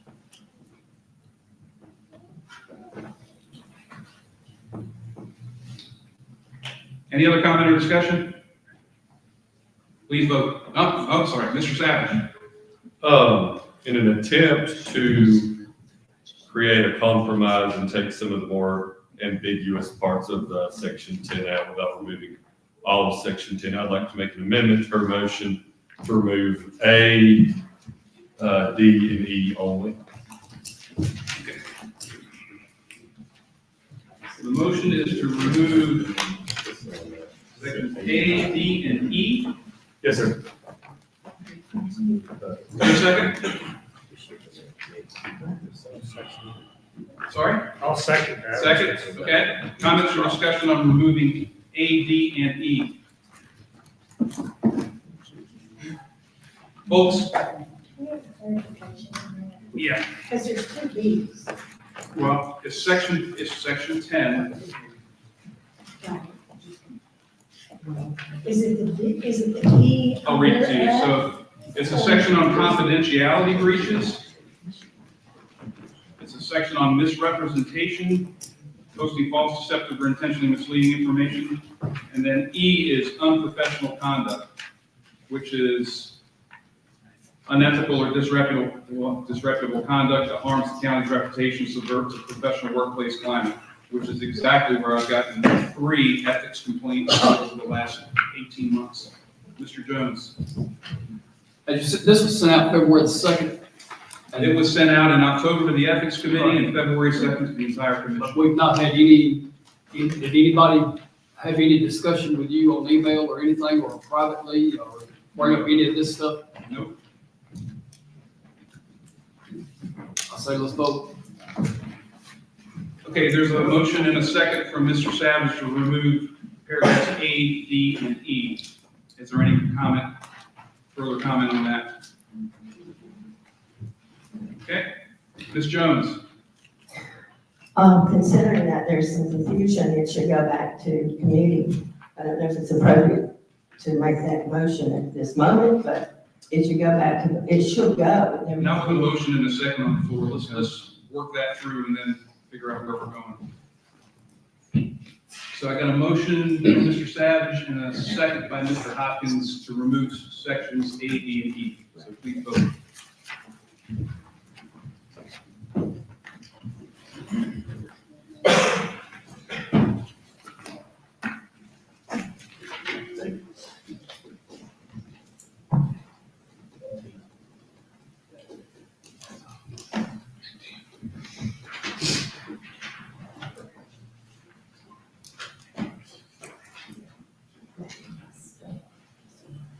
6 ayes and 15 noes. Okay, so motion fails. So we've got a motion and a second already to approve. Let's go back on our notes.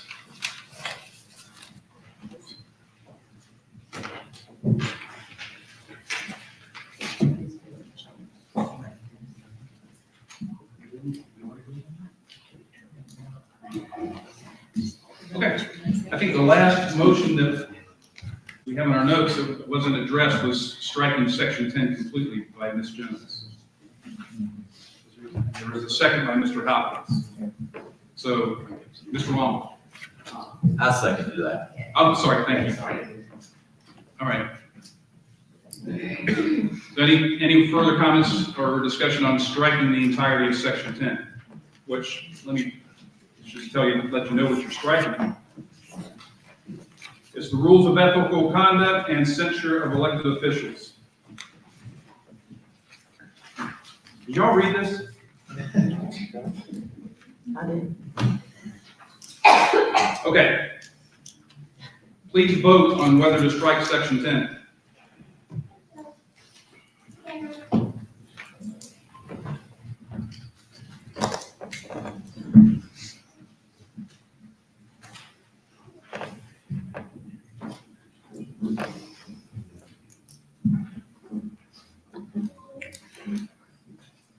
That's 5 ayes and 16 noes.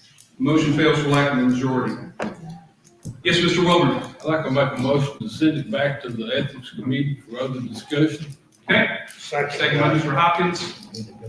Any comments or discussion on having the ethics committee revisit the document? Yes, Mr. Reedy? Yes.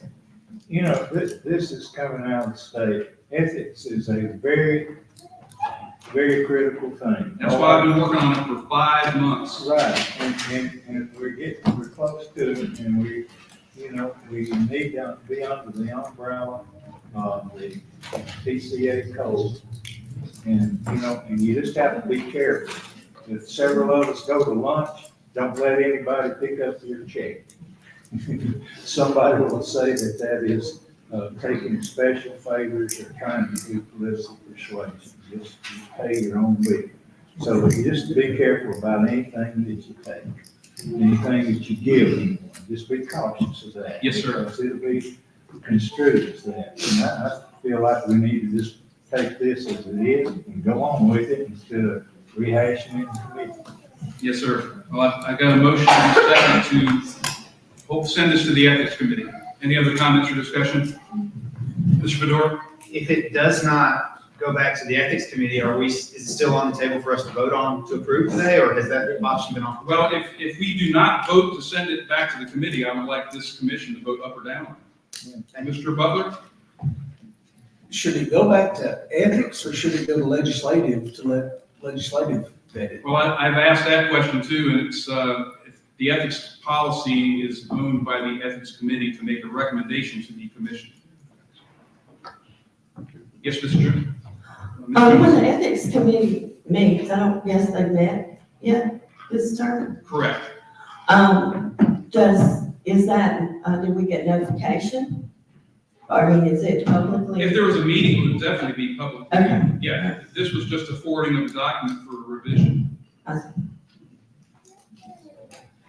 Okay, so the motion in the second is to send this to the ethics committee. Any other comments or discussion? Seeing none, please vote.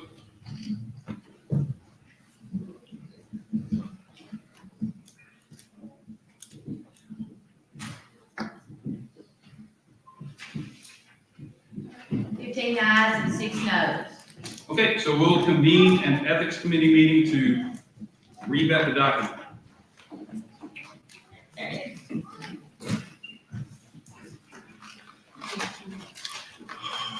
I'd like to entertain a motion for a 10-minute recess. All in favor, please say aye. Aye. Let's be back here at 10:45, please. Southern Tennessee Regional Health System. Pulaski is here to help you be well. Our mission is to make our community healthier, and we're your community hospital. We're committed to providing trusted care when you need it most. From wellness checks to emergencies, we're here for you and your family. Visit us today at southerntennessee.com or call 931-363-7531. When it comes to real estate, Haney Realty and Property Management is the team you can trust. Our extensive knowledge of the market and industry allows us to help our clients with any real estate need. We know how to get results. So whether you're looking to buy, sell, or rent, let us put our expertise to work for you. Call us today at 931-347-9150 or visit HaneyRealtyPM.com to learn more. Haney Realty and Property Management, your best friend in real estate. If you're looking for a new job, let M&M Staffing be your guide. With over 20 years of experience, we know how to connect great people with great opportunities. We work with over 80 companies, so we're sure to find the perfect job for you. Our team is dedicated to helping you succeed, and our high customer satisfaction rate proves it. Ready to get started? Visit us at mnmstaffing.net or give us a call today at 931-347-4255. For over 50 years, PES Energize has been proudly powering our community in Pulaski and Giles County, Tennessee. We're more than just an electric utility. We also offer internet, TV, and phone services. Our commitment to our customers and our community is what sets us apart. We're dedicated to providing safe, reliable, and innovative services. At PES Energize, we believe that serving you is a privilege. We're here for all your energy needs. Visit PESEnergize.com or call The Natural Gas Department of Pulaski is here to help you save money. Natural gas is safe, efficient, and cost-effective. It's up to 50 to 60% less expensive than electricity for home heating. Plus, it's clean and efficient, so you can feel good about your choice. Call us today for service or visit our website to learn more. Make the switch to natural gas and start saving today. When it comes to insurance, Winterburn and Associates Insurance is the team you can trust. We offer coverage for your home, auto, business, and more. We work hard to find the best policy for you at the best price. Our personalized service means we take the time to understand your needs and make sure you understand your options. We want you to feel confident and secure with your insurance policy. Let us make insurance simple for you. Get a quote today at winterburinsurance.com or call us at 931-363-8638. Southern Tennessee Regional Health System. Pulaski is here to help you be well. Our mission is to make our community healthier, and we're your community hospital. We're committed to providing trusted care when you need it most. From wellness checks to emergencies, we're here for you and your family. Visit us today at southerntennessee.com or call 931-363-7531. When it comes to real estate, Haney Realty and Property Management is the team you can trust. Our extensive knowledge of the market and industry allows us to help our clients with any real estate need. We know how to get results. So whether you're looking to buy, sell, or rent, let us put our expertise to work for you. Call us today at 931-347-9150 or visit HaneyRealtyPM.com to learn more. Haney Realty and Property Management, your best friend in real estate. If you're looking for a new job, let M&M Staffing be your guide. With over 20 years of experience, we know how to connect great people with great opportunities. We work with over 80 companies, so we're sure to find the perfect job for you. Our team is dedicated to helping you succeed, and our high customer satisfaction rate proves it. Ready to get started? Visit us at mnmstaffing.net or give us a call today at 931-347-4255. For over 50 years, PES Energize has been proudly powering our community in Pulaski and Giles County, Tennessee. We're more than just an electric utility. We also offer internet, TV, and phone services. Our commitment to our customers and our community is what sets us apart. We're dedicated to providing safe, reliable, and innovative services. At PES Energize, we believe that serving you is a privilege. We're here for all your energy needs. Visit PESEnergize.com or call The Natural Gas Department of Pulaski is here to help you save money. Natural gas is safe, efficient, and cost-effective. It's up to 50 to 60% less expensive than electricity for home heating. Plus, it's clean and efficient, so you can feel good about your choice. Call us today for service or visit our website to learn more. Make the switch to natural gas and start saving today. When it comes to insurance, Winterburn Associates Insurance is the team you can trust. We offer coverage for your home, auto, business, and more. We work hard to find the best policy for you at the best price. Our personalized service means we take the time to understand your needs and make sure you understand your options. We want you to feel confident and secure with your insurance policy. Let us make insurance simple for you. Get a quote today at winterburinssurance.com or call us at 931-363-8638. Southern Tennessee Regional Health System. Pulaski is here to help you be well. Our mission is to make our community healthier, and we're your community hospital. We're committed to providing trusted care when you need it most. From wellness checks to emergencies, we're here for you and your family. Visit us today at southerntennessee.com or call 931-363-7531. When it comes to real estate, Haney Realty and Property Management is the team you can trust. Our extensive knowledge of the market and industry allows us to help our clients with any real estate need. We know how to get results. So whether you're looking to buy, sell, or rent, let us put our expertise to work for you. Call us today at 931-347-9150 or visit HaneyRealtyPam.com to learn more. Haney Realty and Property Management, your best friend in real estate. If you're looking for a new job, let M&M Staffing be your guide. With over 20 years of experience, we know how to connect great people with great opportunities. We work with over 80 companies, so we're sure to find the perfect job for you. Our team is dedicated to helping you succeed, and our high customer satisfaction rate proves it. Ready to get started? Visit us at mnmstaffing.net or give us a call today at 931-347-4255. For over 50 years, PES Energize has been proudly powering our community in Pulaski and Giles County, Tennessee. We're more than just an electric utility. We also offer internet, TV, and phone services. Our commitment to our customers and our community is what sets us apart. We're dedicated to providing safe, reliable, and innovative services. At PES Energize, we believe that serving you is a privilege. We're here for all your energy needs. Visit PESenergize.com or call The us Natural today. Gas Department of Pulaski is here to help you save money. Natural gas is safe, efficient, and cost-effective.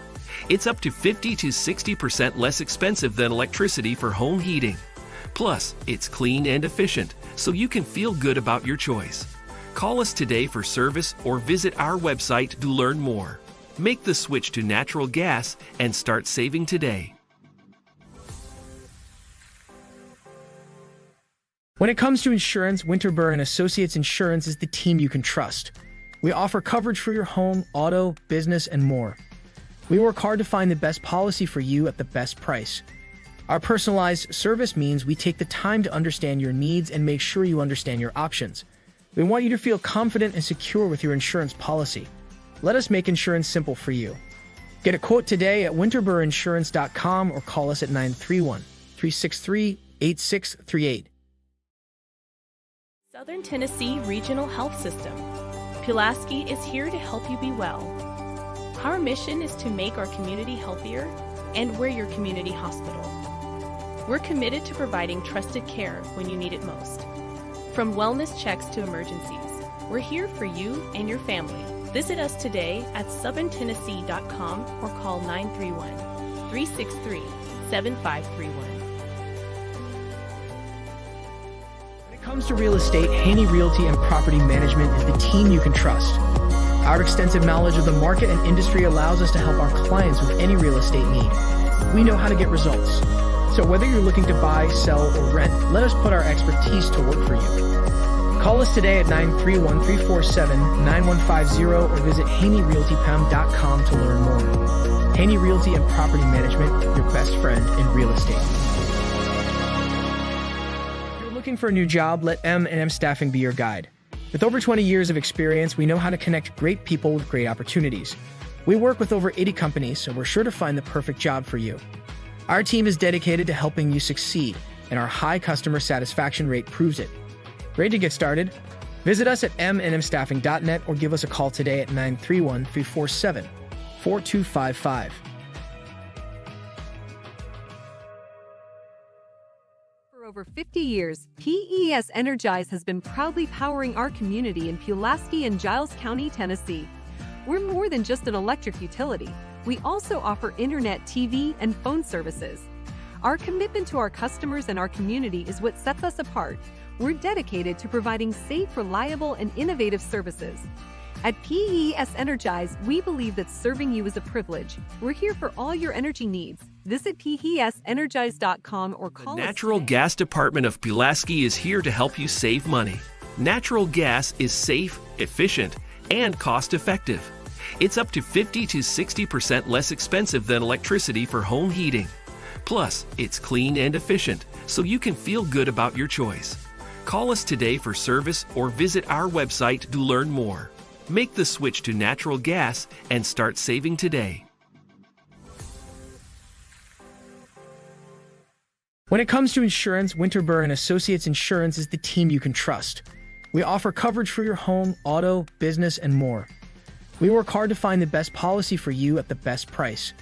Our personalized service means we take the time to understand your needs and make sure you understand your options.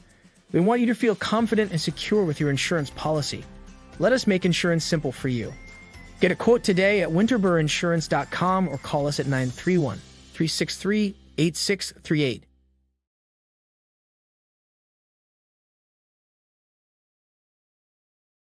Business is contracts, agreements, and grants. And we have the governmental grant contract, 10/23 to 9/30/24 for the Giles County Sheriff's Department, governmental grant contract 7/1/23 to 6/30/24 for the Giles County Election Commission, and Airmark service agreement for the Giles County Highway Department. The floor is open for a motion. Ms. Goolsby? Go to approve. Floor is open for Do I need to combine those? Well, you can make a motion to combine. I make a motion to combine and approve. Okay. And a second by Mr. Savage. Any comments or discussion on the contracts, agreements, or grants? Yes, Mr. Jones. We got one commissioner, it's gonna be just another minute. Thank you. Did not notice that.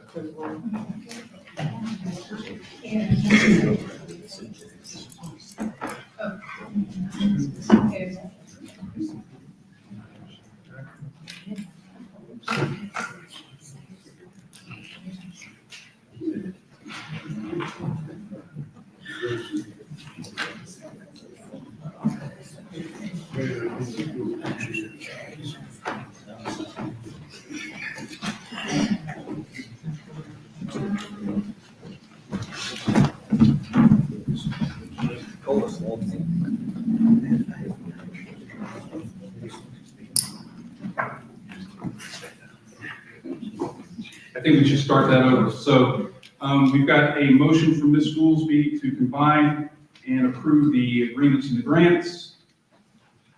The second was by Mr. Savage. And is there any comments or discussion on the contracts, agreements, and grants? Okay, seeing none, please vote.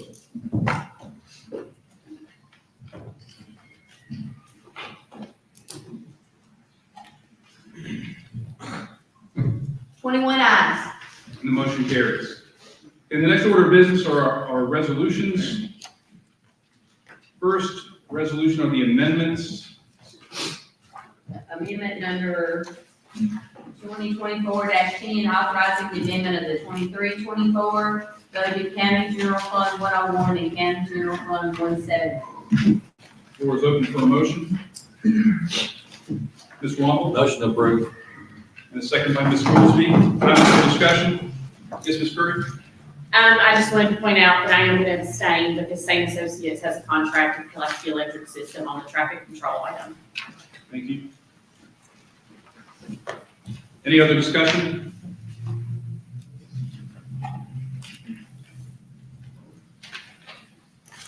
Please vote.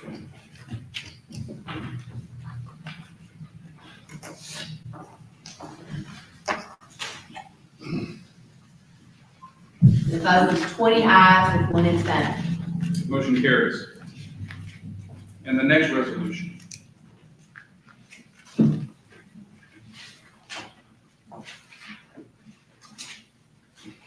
The next resolution is Resolution 2024-11, approving the guidelines for employing the delinquent tax attorney trustee by Giles County, Tennessee, and the contract approved appointing the delinquent tax attorney was included in the.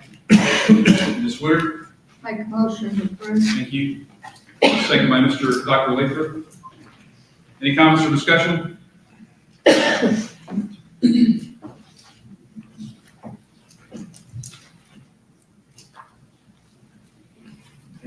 Please vote.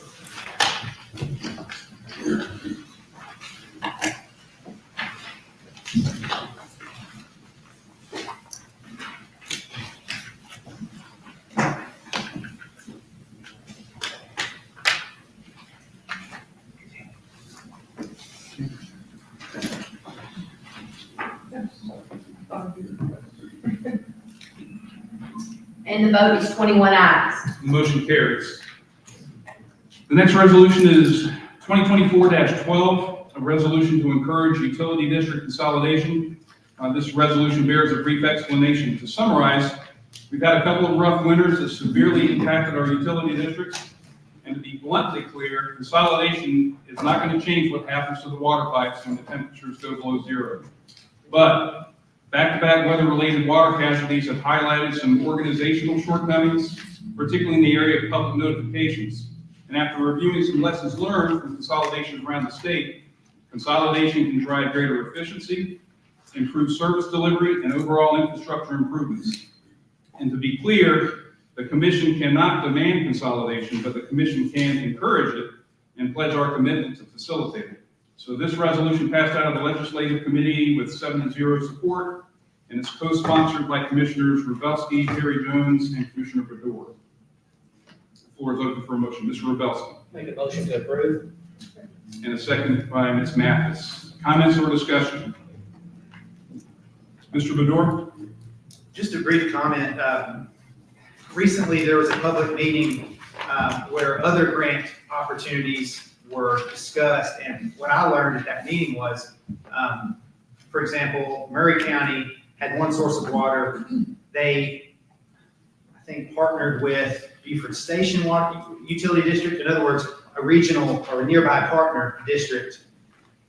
Whether they consolidated or not, the fact that they worked on a joint project together allowed them to receive grant funding to improve their infrastructure and basically have a second water source. So to me, this resolution is more than just symbolic, that we'd like to see them all work together better. I think that it is really the first step of hopefully many that we can see some tangible change and improvements in the infrastructure, the water infrastructure. Thank you. Any other comments? Mr. Reedy? Yes, consolidation, as we've seen happen here in the county, is more toward financial stability than it is reliability in the system. Hopefully you would see more reliability in the system, but if we want reliability, we need more than one source of water. I was responsible for all the utilities in Montana and Decatur, and we had similar problems. If a system, we had a large fleet, then you couldn't get any of the valves closed because they were 40, 50 years old. And then all your tanks drained dry. That's exactly what happened here. All the valving systems wouldn't work, tanks drained dry. And it looks like that we should encourage them, in my opinion, that we encourage the existing utilities to work together and have meetings, but not necessarily to, I know we had a lot of problems, but I shudder to think what would have happened in the county if we had been managing those problems. We've been taking care of those problems. We'd still be without water. So, they are very efficient, very good. They're fighting a very antiquated infrastructure system, piping system. And that is an issue that they will have to face and can possibly work together on. So I guess saying we're encouraging them to consolidate is not something that I would want to do, because if we run the system ourselves, we'd rely on these same folks to go out and fix the problems that we find, or go out and find the problems for us because we can't find them. So they have some good folks running those systems. And they just sit down and each decide what our major issues are and what some kind of combined approach we can use on it. I think that would be good. Okay, Ms. Wood? Yes, I attended a couple of meetings at St. John's Facility, and they are in the process of combining with Tarpley. They're working on it right now, and they seem very excited about it. So the meeting that I went to Thursday, they're moving forward with everything. So it looks like they are going to combine. Thank you. Mr. Rubelski? Yeah, one, I think this resolution is I agree with kind of where everybody else is, stated, that it puts us, at least in the right direction of looking at consolidation. I do think with this, if you have any land, animals, or anything like that, you think of, the importance of basic necessities. And you may think of, hey, if you're gonna have cows, hey, I've got great pasture. Well, great pasture's not gonna do you anything good without water. And so kind of with what Evan was talking about, Mr. Reedy, we need to find a way where we can be self-reliant upon Giles into that. And I guess the point of where I'm getting at is looking to the future of possibly doing a water treatment plant. South Giles, 95% of our water comes from limestone. If you think Limestone County, that's 95%, the other 5% comes from Tarpley, which comes from the city here. Yeah. If something happens to limestone, who do you think they're gonna take care of first? They're gonna take care of them. And I know, and I'm not saying there's anything we can do right now, but we really need to look at our basic necessities and really making sure that we can take care of ourselves for the future, for our children, for our grandchildren. And, I know when you look at a water treatment plant, you're probably looking, 10, 15 years down, and the price of that is $30 million. And there's all these regulations and where we would put it, and you can only take up so much water. But we really need to think about that for the future of Giles County, of being self-reliant, where we can take care of ourselves. Thank you. Mr. Hopkins? I have to admit, I'm not too interested in telling businesses what they should do. I understand regulations, but that's not what we're talking about. We're talking about telling people what they can do with their businesses. Kind of sounds like socialism to me. We're really not interested in that. I understand we want multiple water sources for the county, but when government gets involved, do things get a lot better or do things get more convoluted?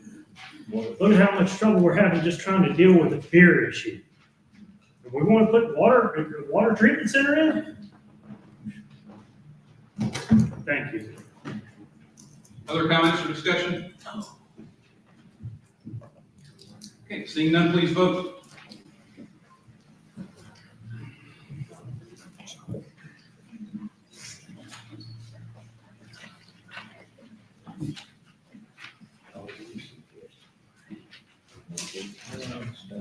Uh, 19 ayes and 2 noes. And the 2 noes are displayed. Everybody else voted the same. Thank you. Okay, the next resolution, 2024-13, is to modify the beer sale distance rules for businesses with state liquor by the drink permit. This measure was addressed last month, did not receive majority support. And as with any measure that doesn't gain initial approval, any commissioner can bring an issue back for reconsideration in successive meetings. Mr. Bador made a couple of edits to the earlier resolution and is sponsoring it this morning, so floor is open for a motion. Motion to approve. And a second by Ms. Curry. Comments or discussion on this resolution? Yes, ma'am. I'd just like to say thank you to all the people that have contacted me. It's nice to have people contact on both sides. They've been very respectful. very nice. We've had some great conversations. I do want to say, though, that when you call or you send an email and you are insulting and slanderous, that's an issue for me, folks. That's an issue, and that looks really bad for your side. So if anybody knows the gentleman who sent the email to us stating there was about 4 of us that took a payoff, that's a problem. We did not take a payoff, and I don't appreciate receiving that email. That was not nice at all. Thank you. Mr. Bedore. Thank you. We've all received a lot of calls and emails. One call yesterday to my office made me realize that we are not all on the same page about what this resolution does. The lady this particular constituent of mine said, vote no on bars being closer to churches and schools. So that's simply not what we're voting on. I can see how it can be misconstrued that way, but this resolution only applies to restaurants who already have liquor by the drink permits. To have that permit, you have to regularly serve food. More than 50% of your revenue has to be from food sales, from serving meals. You have to have a seating capacity of at least 40 tables. So we're not talking about bars. This fear that beer joints and bars will just pop up around churches if this passes is respectfully misunderstood. So this resolution only removes, it's not the boundary between churches and all beer sales. It's only the boundary for restaurants that are already legally selling liquor. Earlier this month, I attended the Regional Planning Committee meeting, which of course deals with zoning. I just wanted to know that committee's stance on whether this beer distance requirement is considered zoning. It was unanimously agreed at that committee that yes, this distance requirement is a form of zoning. So given that agreement, I thought it was appropriate to add the sentence that has been added, which I think puts this in better context. The long-established consensus of the county has been against local government zoning of private property. Mr. Hawkins just commented that telling people what to do with their businesses is socialism. I think we agree that on the statement that Giles County has not been in the business of telling businesses what they can and can't do on their land. So if we fail to pass this resolution today, that's exactly what we're doing. Voting yes today is anti-zoning, in other words. It's the conservative thing to do. If you claim to be conservative and against zoning, but you also plan to vote no today, do you at least see the contradiction that's occurring? It's a double standard to say that we're not going to regulate private property unless it's something that we don't like, then we will regulate it. It was also agreed at the Regional Planning Committee that this distance rule is the county's rule and the county's rule alone. In other words, we're the only thing standing in the way of private property, private business owners doing what they can otherwise legally do. So I'm saying we should not exercise unnecessary control and regulation over private business entities. That's the conservative approach, to exercise limited government, to allow a company to do what they're otherwise allowed to do. Plus, it's just common sense. Those who have cited religious reasons, as a Christian, I want to address this point, at least give my opinion of it, or saying that religious rights are somehow being diminished or trampled on here. I would like to know what religious rights are being trampled on, or in other words, what religious rights are being served for our rule to be, for restaurants in this situation, for our rule to be, you can serve liquor, a Jack and Coke, or heck, moonshine with your barbecue, but you can't serve beer. What kind of rule is that? We want our rules to make sense. What sense does that make? How does that serve the interests of the church? They're already selling liquor is the point. It's common sense governance that if you're a restaurant, if you're at a restaurant and you can already get a liquor drink legally, you should be able to get a beer. It's a free country, or it's supposed to be. All I'm asking is, don't simply take a religious stand and vote no on this resolution without considering, or while ignoring, conservative principles that don't tread on me, principles of limited government, where citizens are free or should be free from ineffectual government restrictions and red tape. Thanks. Mr. Hopkins. I understand how you can see my comments as speaking out of both sides of my mouth. I get that. However, let me clarify that to make it a little bit more straightforward. Water companies were wanting to send a letter to say, hey, you need to go join together. You need to become one. You need to combine, and we're considering trying to tell them what to do. Whereas the rules were already in place with the establishment in question that started all of this. And anyone that purchases property within so many feet of the church or regulations knows this is an existing rule. You can't, this is how things work. This is a rule. This is how we do business.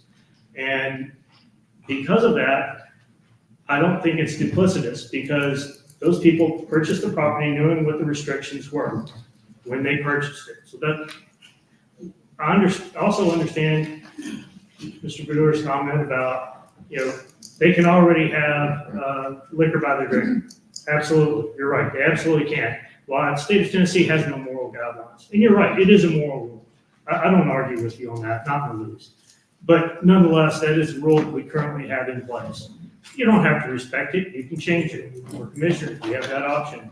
However, I don't want to do that, nor do my constituents that have contacted me, the majority. So while I understand, and personally I don't have a problem with having a beer or liquor, but the point is that they knew what the rules were when they purchased the place. They knew what the restrictions were. They chose to purchase it anyway. And I'm glad the business is still there. It's still running. But I don't see why we have to change our values in this county simply because the state of Tennessee chose to not have it. Thank you. Mr. Rubelski. Yeah, a few things. One, Mr. Brewer's, talked about contradictions. Well, in this resolution, I'm against it, one, but if you go down and you look at the wherefore we're ineffective, that's saying a county has no power. What we say, what we do is ineffective. Disagree with that one. Whereas the next statement that was brought up, against local government zoning, this isn't a zoning issue. This is not a zoning issue. This is, if you want to come through and you want to look at it, and I'm not even going to try to talk about from a moral standpoint. I'm going to talk about this from Ms. Brodeur said, if you vote against this, or you vote no, then you're not conservative. That's terrible. That's untrue. Into the state of what we're going to say here now is, how do we feel that from a federal and even at a state level, do we agree with everything that these laws are being passed from the federal and the state level? I would say the majority of us do not agree with what's coming down from the federal and the state level. Yet, what we want to do is, we want to say our law from a local level, we want to do away with our power, in a sense, from a county. And we want to say, whatever the state says, whatever the federal says, hey, we'll take it, we'll do it. And that's what this resolution is doing. It takes power away from us. In the sense of where we come through and we talk about common sense. Yes, hey, you have a liquor and a beer. Which ones, you look at alcohol content. Yeah, liquor's stronger. I understand that they went and they got a liquor license. The point of the matter is this, though. You come through and you look at it. We went from 2,000 feet to 1,500 feet to 1,000 feet, and now we're at 600 feet. That's where we are with this. Where do you stop? Where do you continue to go? And the point of the matter is this. Hey, if they did not have a liquor license, and this establishment, any establishment, I'm not just picking on these two that were brought up today, any establishment, and they came before the beer board and they said, hey, we want to do this, or well, are you breaking this violation? The beer board would say, no. It's been stated, that's what we've got here. Liquor is controlled by the state. The state allows the county to regulate the beer. Convenience stores, brought up Dollar General, brought up, restaurants and all those things. If we vote yes for this, we're voting against our own, we're not being consistent. Because what stops the next place opening up and they're past they're 600 feet, it's gonna be a restaurant. We must be consistent in our behaviors and what we've got. I'm against this. I think it's wrong. And I didn't even talk from a moral standpoint. This is all from a law standpoint. If we pass this, we take power away from us locally. That makes no sense to me. Thank you. Mr. Adams? Yes, I just want to say, I don't think it's got anything to do with zoning. You go build a store out here, you gotta buy a license. You know it, you can't go in business. And just because you get a license to sell groceries, that don't mean you can sell beer. So you gotta go get a license there. So, but like the constituent down there was saying, that it's zoning. I don't see it like that, because you gotta have a license to operate. Okay. If you're gonna drive a truck, you gotta have a license to drive a truck. Okay. Thank you. Mr. Reedy? Yes. I've been in church leadership for 47 years. In that period of time, I have held families close that have been totally wrecked from alcohol, and so at the funeral home, seen people that have been laid out because of alcohol. But let's look, and even though that as an asthmatic child, my mother fed me plenty of alcohol and honey to get me through the night. So, and luckily I came out without being addicted to alcohol from all that issue. But let's look at the practical side of the thing. The way we came from since I was here, we were 1,500 feet. And the way we came from 1,500 feet down to 600 feet was this business was just a few feet away. So let's knock it down to where they can go on and get a license. And I know the business owners that are in question here, and I respect them. I respect their work for the community. And I know it's got to be hard for them to take to be this close to being able to serve beer there, but we can't because of that distance. But, I am very frustrated with the state of Tennessee that gives no consideration for letting the county pick the distance for alcohol, because there's protection for people that don't want that around them. There's protection for churches, for schools, for places where kids congregate, daycares, things like that. And if we keep reducing it, then it gets down to the point to where there's no limit. Now, there's one thing that if a restaurant serves alcohol with a meal, we say, well, now what's the issue with that? Well, maybe it's not an issue and everything goes okay. But if we keep reducing that, what keeps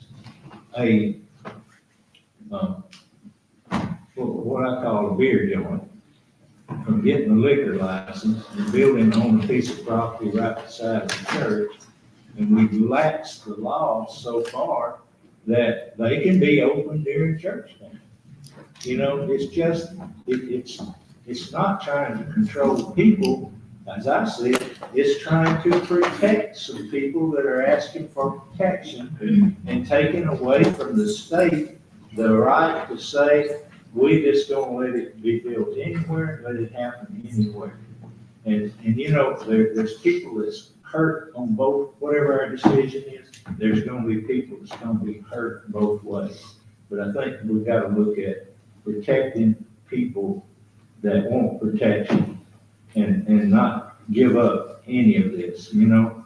If we give up the 600 feet, then there'll be something else. Like I stated the last time, the liquor industry is not gonna be satisfied until the distance is down to the point where we put Jack Daniel #7 in the community.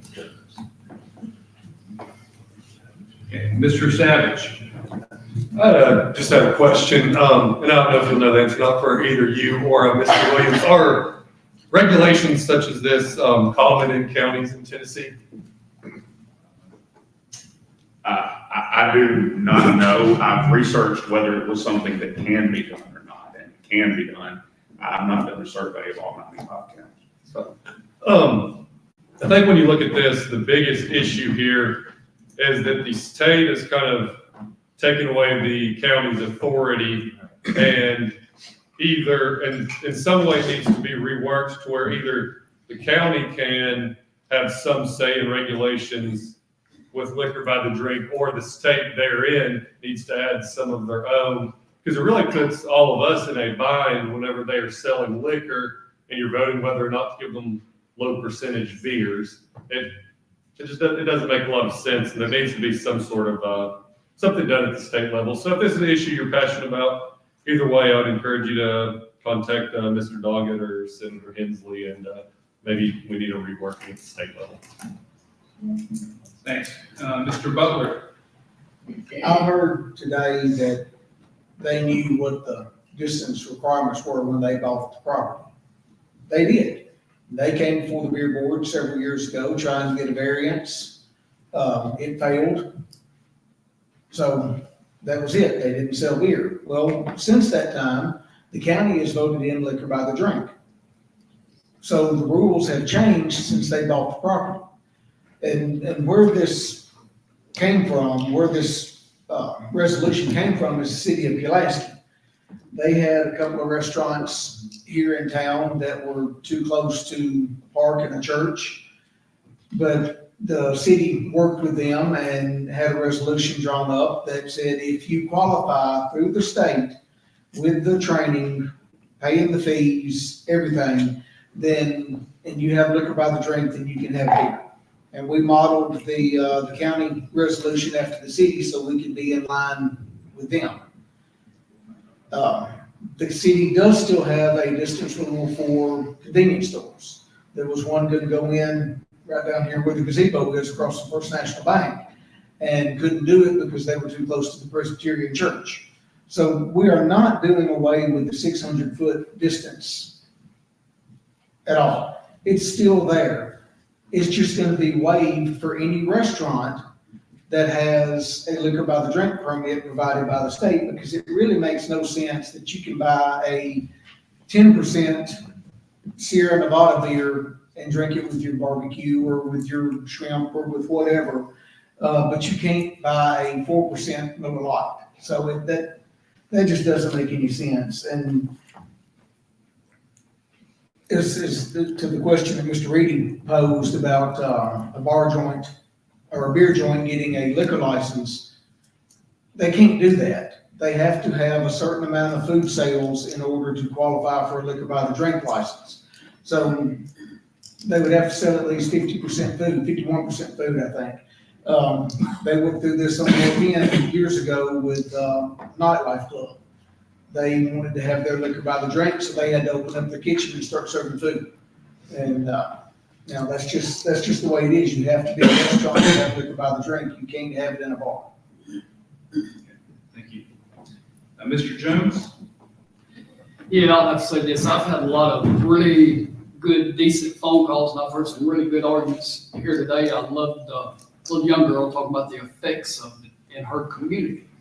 Then we got into the debate on alcohol. We're not here to debate alcohol. That's it's legal. We're not here to talk about having alcohol. That we're talking about having it at that premises. And the people, the Bryans that come up and talk, they were all phenomenal about pointing that out. And like others talked about, they got a parking spot for 14 people. It ain't like they're about to have a beer tour. What we need to do is we need to get with our state representatives and have something done about the no footage on the liquor by the drink. If this is the direction that these people want to go, we need to have more control on that. If the county control it or set up some footage, what the state has passed is already passed.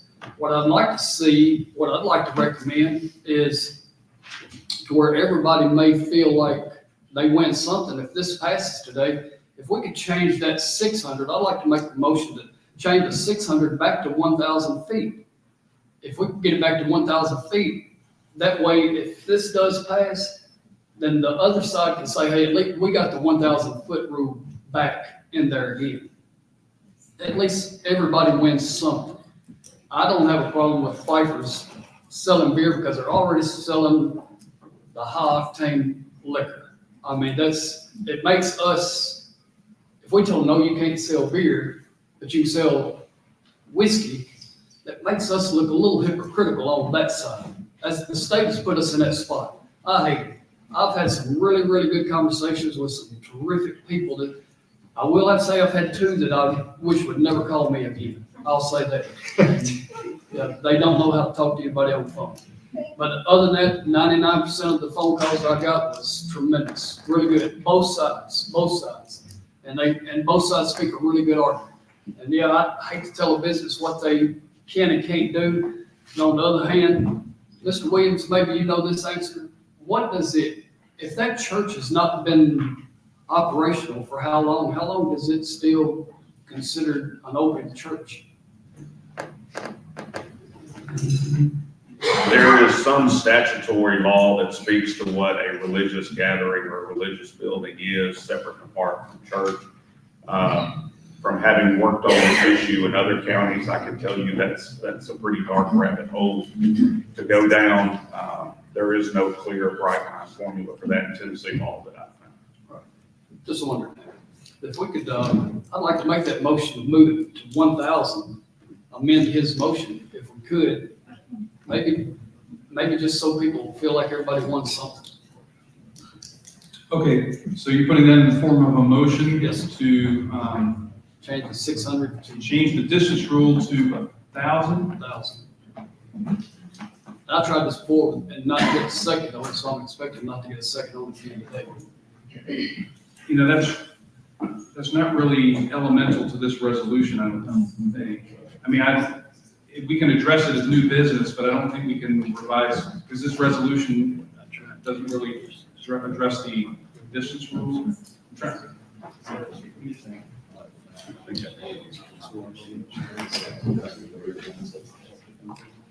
Yeah.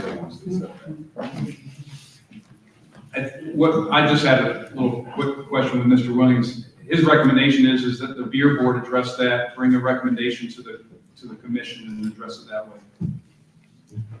So I failed again. Sorry? So I failed again. No. No, I mean, I have brought this up 3 different times, so I don't know that I'll be the one to bring it up again. I brought it up in the beer board, so I'll pull that motion back, but I just want to be on record that I did at least try. Yeah, I think that's the best place to address it. Thank you. Mrs. Jones. The church in question does meet every Sunday, according to the pastor there. So it's still in business. Last week I went to the county court clerk's office, and Carol helped me trace back to 1968, the resolution concerning distance rules. I was looking for the whys, the whereases, which is basically the whys. And it goes back beyond 1968. And I wasn't willing to continue to look for the original. I'm sure it's probably went back many years. But we all know why the 600-foot rule's in place, and the ones before that were even greater distances. It's because alcohol is abused. It's not uncommon. You think about the society costs, and they're great. They're very large. I know that well, in my opinion, from what I have observed in life, I've never known alcohol to do anybody any favors. It hurts a lot of innocents. It hurts the guilty. A lot of people are in jail because they were driving drunk and killed somebody. Anyway, I will vote on this to keep our standards. I will vote no on this resolution. Okay, any other comments or discussion? Okay, please vote. Well, there's one more. Mr. Bador. Hold your votes, please. There are, of course, negative effects of alcohol. But as Mr. Jones was pointing out, this vote is not about addressing the negative effects of alcohol in our greater community. I think we're truly most concerned about that. I think someone should put a resolution forward that addresses that. But you could walk a quarter mile on any country road here in the county and fill up a trash bag full of beer cans and liquor bottles. And whether or not Corner Pit sells beer with their sandwiches, it's not going to move the meter on that. I would join you in any initiative to help address drunk driving, et cetera. But to me, at least, this comes down to we're preventing a private business from exercising their rights. Thank you. Mr. Rubelski? I think ultimately what's being stated here is our state got it wrong.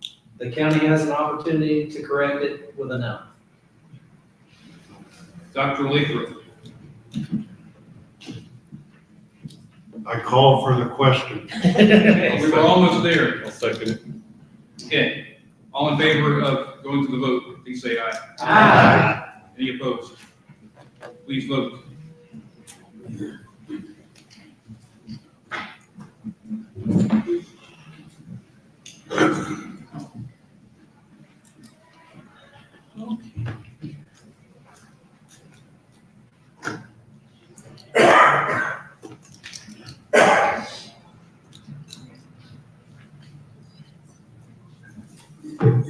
Vote is 8 ayes and 13 noes. The ones that do not display are Renee Guthrie, she voted no.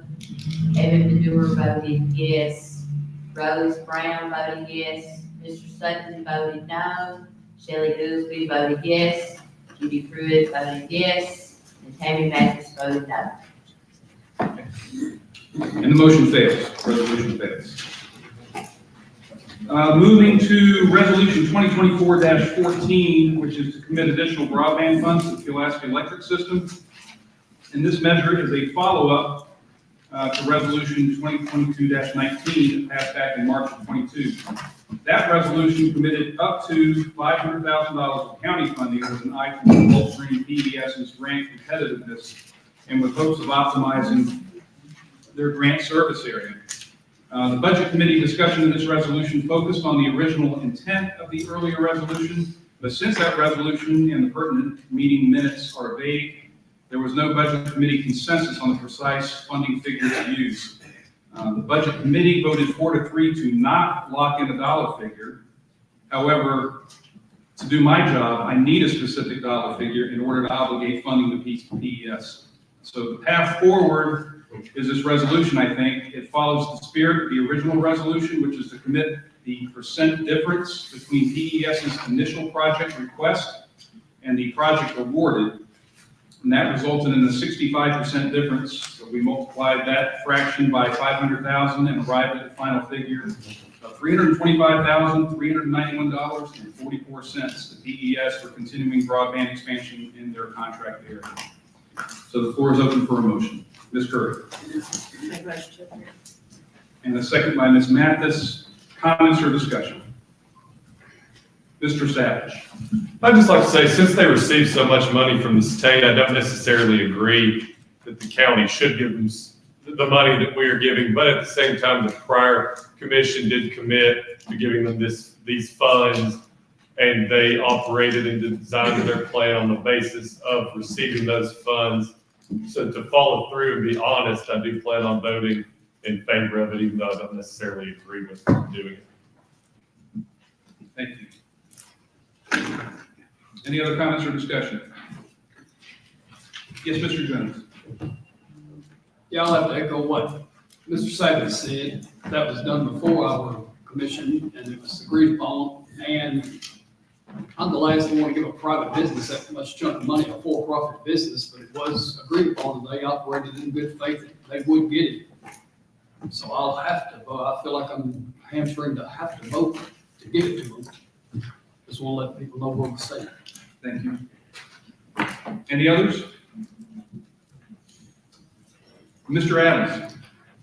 Did you say you couldn't find that meeting minutes on there? Oh, I found them.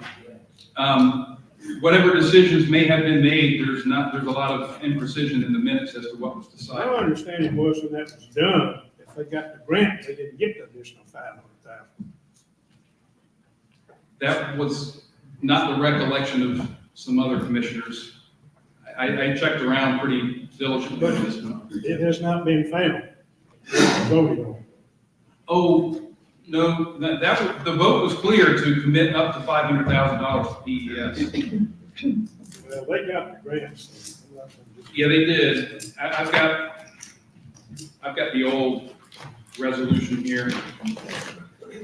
It was unanimous to approve $500,000. Well, I probably voted to do it if they didn't get the grant. They got it, so they were supposed to get it. It's about like all parts. Mrs. Jones? Okay, I'm trying to remember, but I believe, the reason that we committed to helping them was it made their grant possibilities better. That is captured in the minutes. Is that, okay? And Mr. Hopkins? My understanding is it says up to $500,000. Doesn't say we have to give them $500,000, right? Correct. That is the wording. So considering that they didn't get all of the grants that they applied for, I believe a percentage basis should be applied to the $500,000 total. If I recall, what was that, 325? Is that approximately? Yeah, it's in the resolution. What we came out with? Yeah, it's to the penny. Right, so my recommendation is that your motion is that we change this to 325,000. That's what it is. Okay, I'm sorry, I thought it said, I misread it. It's 325, 391, and Yeah, I 44 just didn't cents. see the point paying the whole thing, nothing else, I want to make sure everybody understood that this was the percentage thing. It is, yep, 65%. Any other comments before we go to a vote? Yes, Mr. Bador.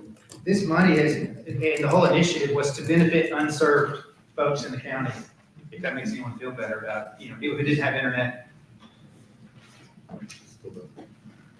Okay. There's no other comments, please vote.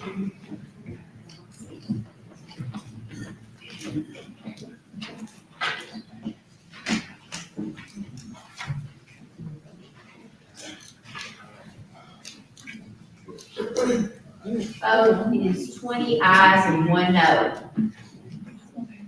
Motion carries. And the last resolution before us is 2024-15. This resolution provides the specifics and the particulars of the Board of Education to follow through with their $8.7 million bond to renovate Bridgeport Middle School. The resolution has been vetted by the county attorney, the director of finance, and the school and budget committees. The floor is open for a motion. Ms. Curry. Make a motion to approve. And a second by Ms. Coulson. Comments or discussion?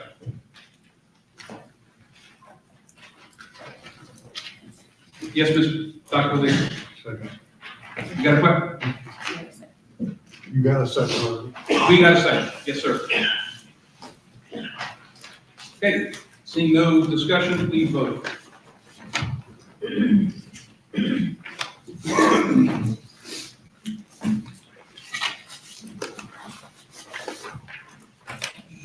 And vote is 19 ayes and 2 noes. Motion carries. Okay, that's it for the resolutions that were prepared. Mr. Sutton? If I'm making no mistake, my name is number 2 on the last line, and it said I voted no for the last. No, sir, that's for Mr. Hopkins. Your name, your vote isn't showing up on the screen. You're showing up as a yes. Okay? Thank you. Yes, sir.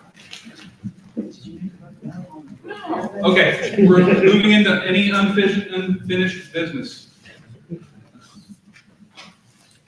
Seeing none, we've got one order of new business that Mrs. Jones brought forward to clarify Rule 10 of the Rules of Procedure. So, Ms. Jones, the floor is yours. Mr. Chairman, you probably recall a few months ago after one of the full commission meetings where we discussed Rule 10. And you had said to me that it wasn't clear. And so I have made a resolution to address that, to change the Rule 10 as it reads now to change it to what's appearing in Section 2, which said, I'll read it since it's new.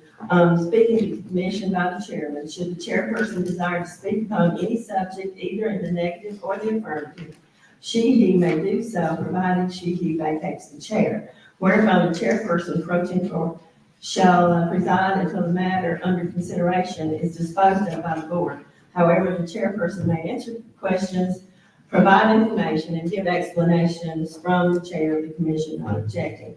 And this wording is taken from this website, Mr. Chairman, that you recommended. Right. So I make a motion to approve. Is there a second? A second by Mr. Hopkins. Comments or discussion on the rule change? And rule changes require 2/3 vote. Yes, Mr. Sapp. I just don't know if I agree with, that you should have to step down as the chair and just simply offer an opinion on something. That just seems, excessive to me. This is where it gets into the vagueness of the rule, and our county attorney is our parliamentarian, and he and I have discussed this. I do not enter into debate, but if there's any issue that comes up that needs some context or precision or a correction, that's my role, and I'll do that. But I do not want to engage in debate, and if you all find me doing that, then you can call a point of order. However, sometimes I have issued even some context that maybe went unappreciated. But that's what I feel like my role is as the chair.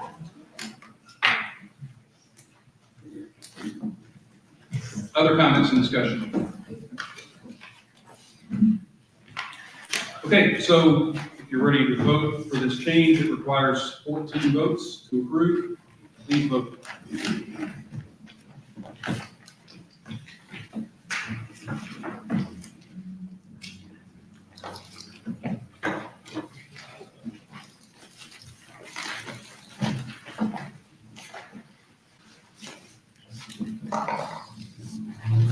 Joe? 12 ayes and 9 noes. Renee Guthrie voted yes. Evan Baddour voted no. Rose Brown voted no. Mr. Sutton voted no. Oh, yes, I'm sorry. He voted yes. Shelley Guthrie voted no. Judy Pruitt voted no. Tammy Madden voted no. So the motion fails for lack of a 2/3 majority. It can come up to the legislative committee, and maybe that's a good place to bring it up and get it. If you want to do. Okay, is there any other new business? Okay, seeing none, I just have one announcement. We have the Emergency Services Committee. That's the only committee right now that's scheduled. It's Monday, February 26th, 9 a.m. at the OEM building. Okay, and our clerk has asked if you're a sponsor of a resolution, please come up and sign your resolution. Okay? Any other business before you have a motion, Mr. Willard? Yes. Motion to adjourn. And all in favor of adjournment, please say aye. Aye. Any opposed? Thank you very much for your work today.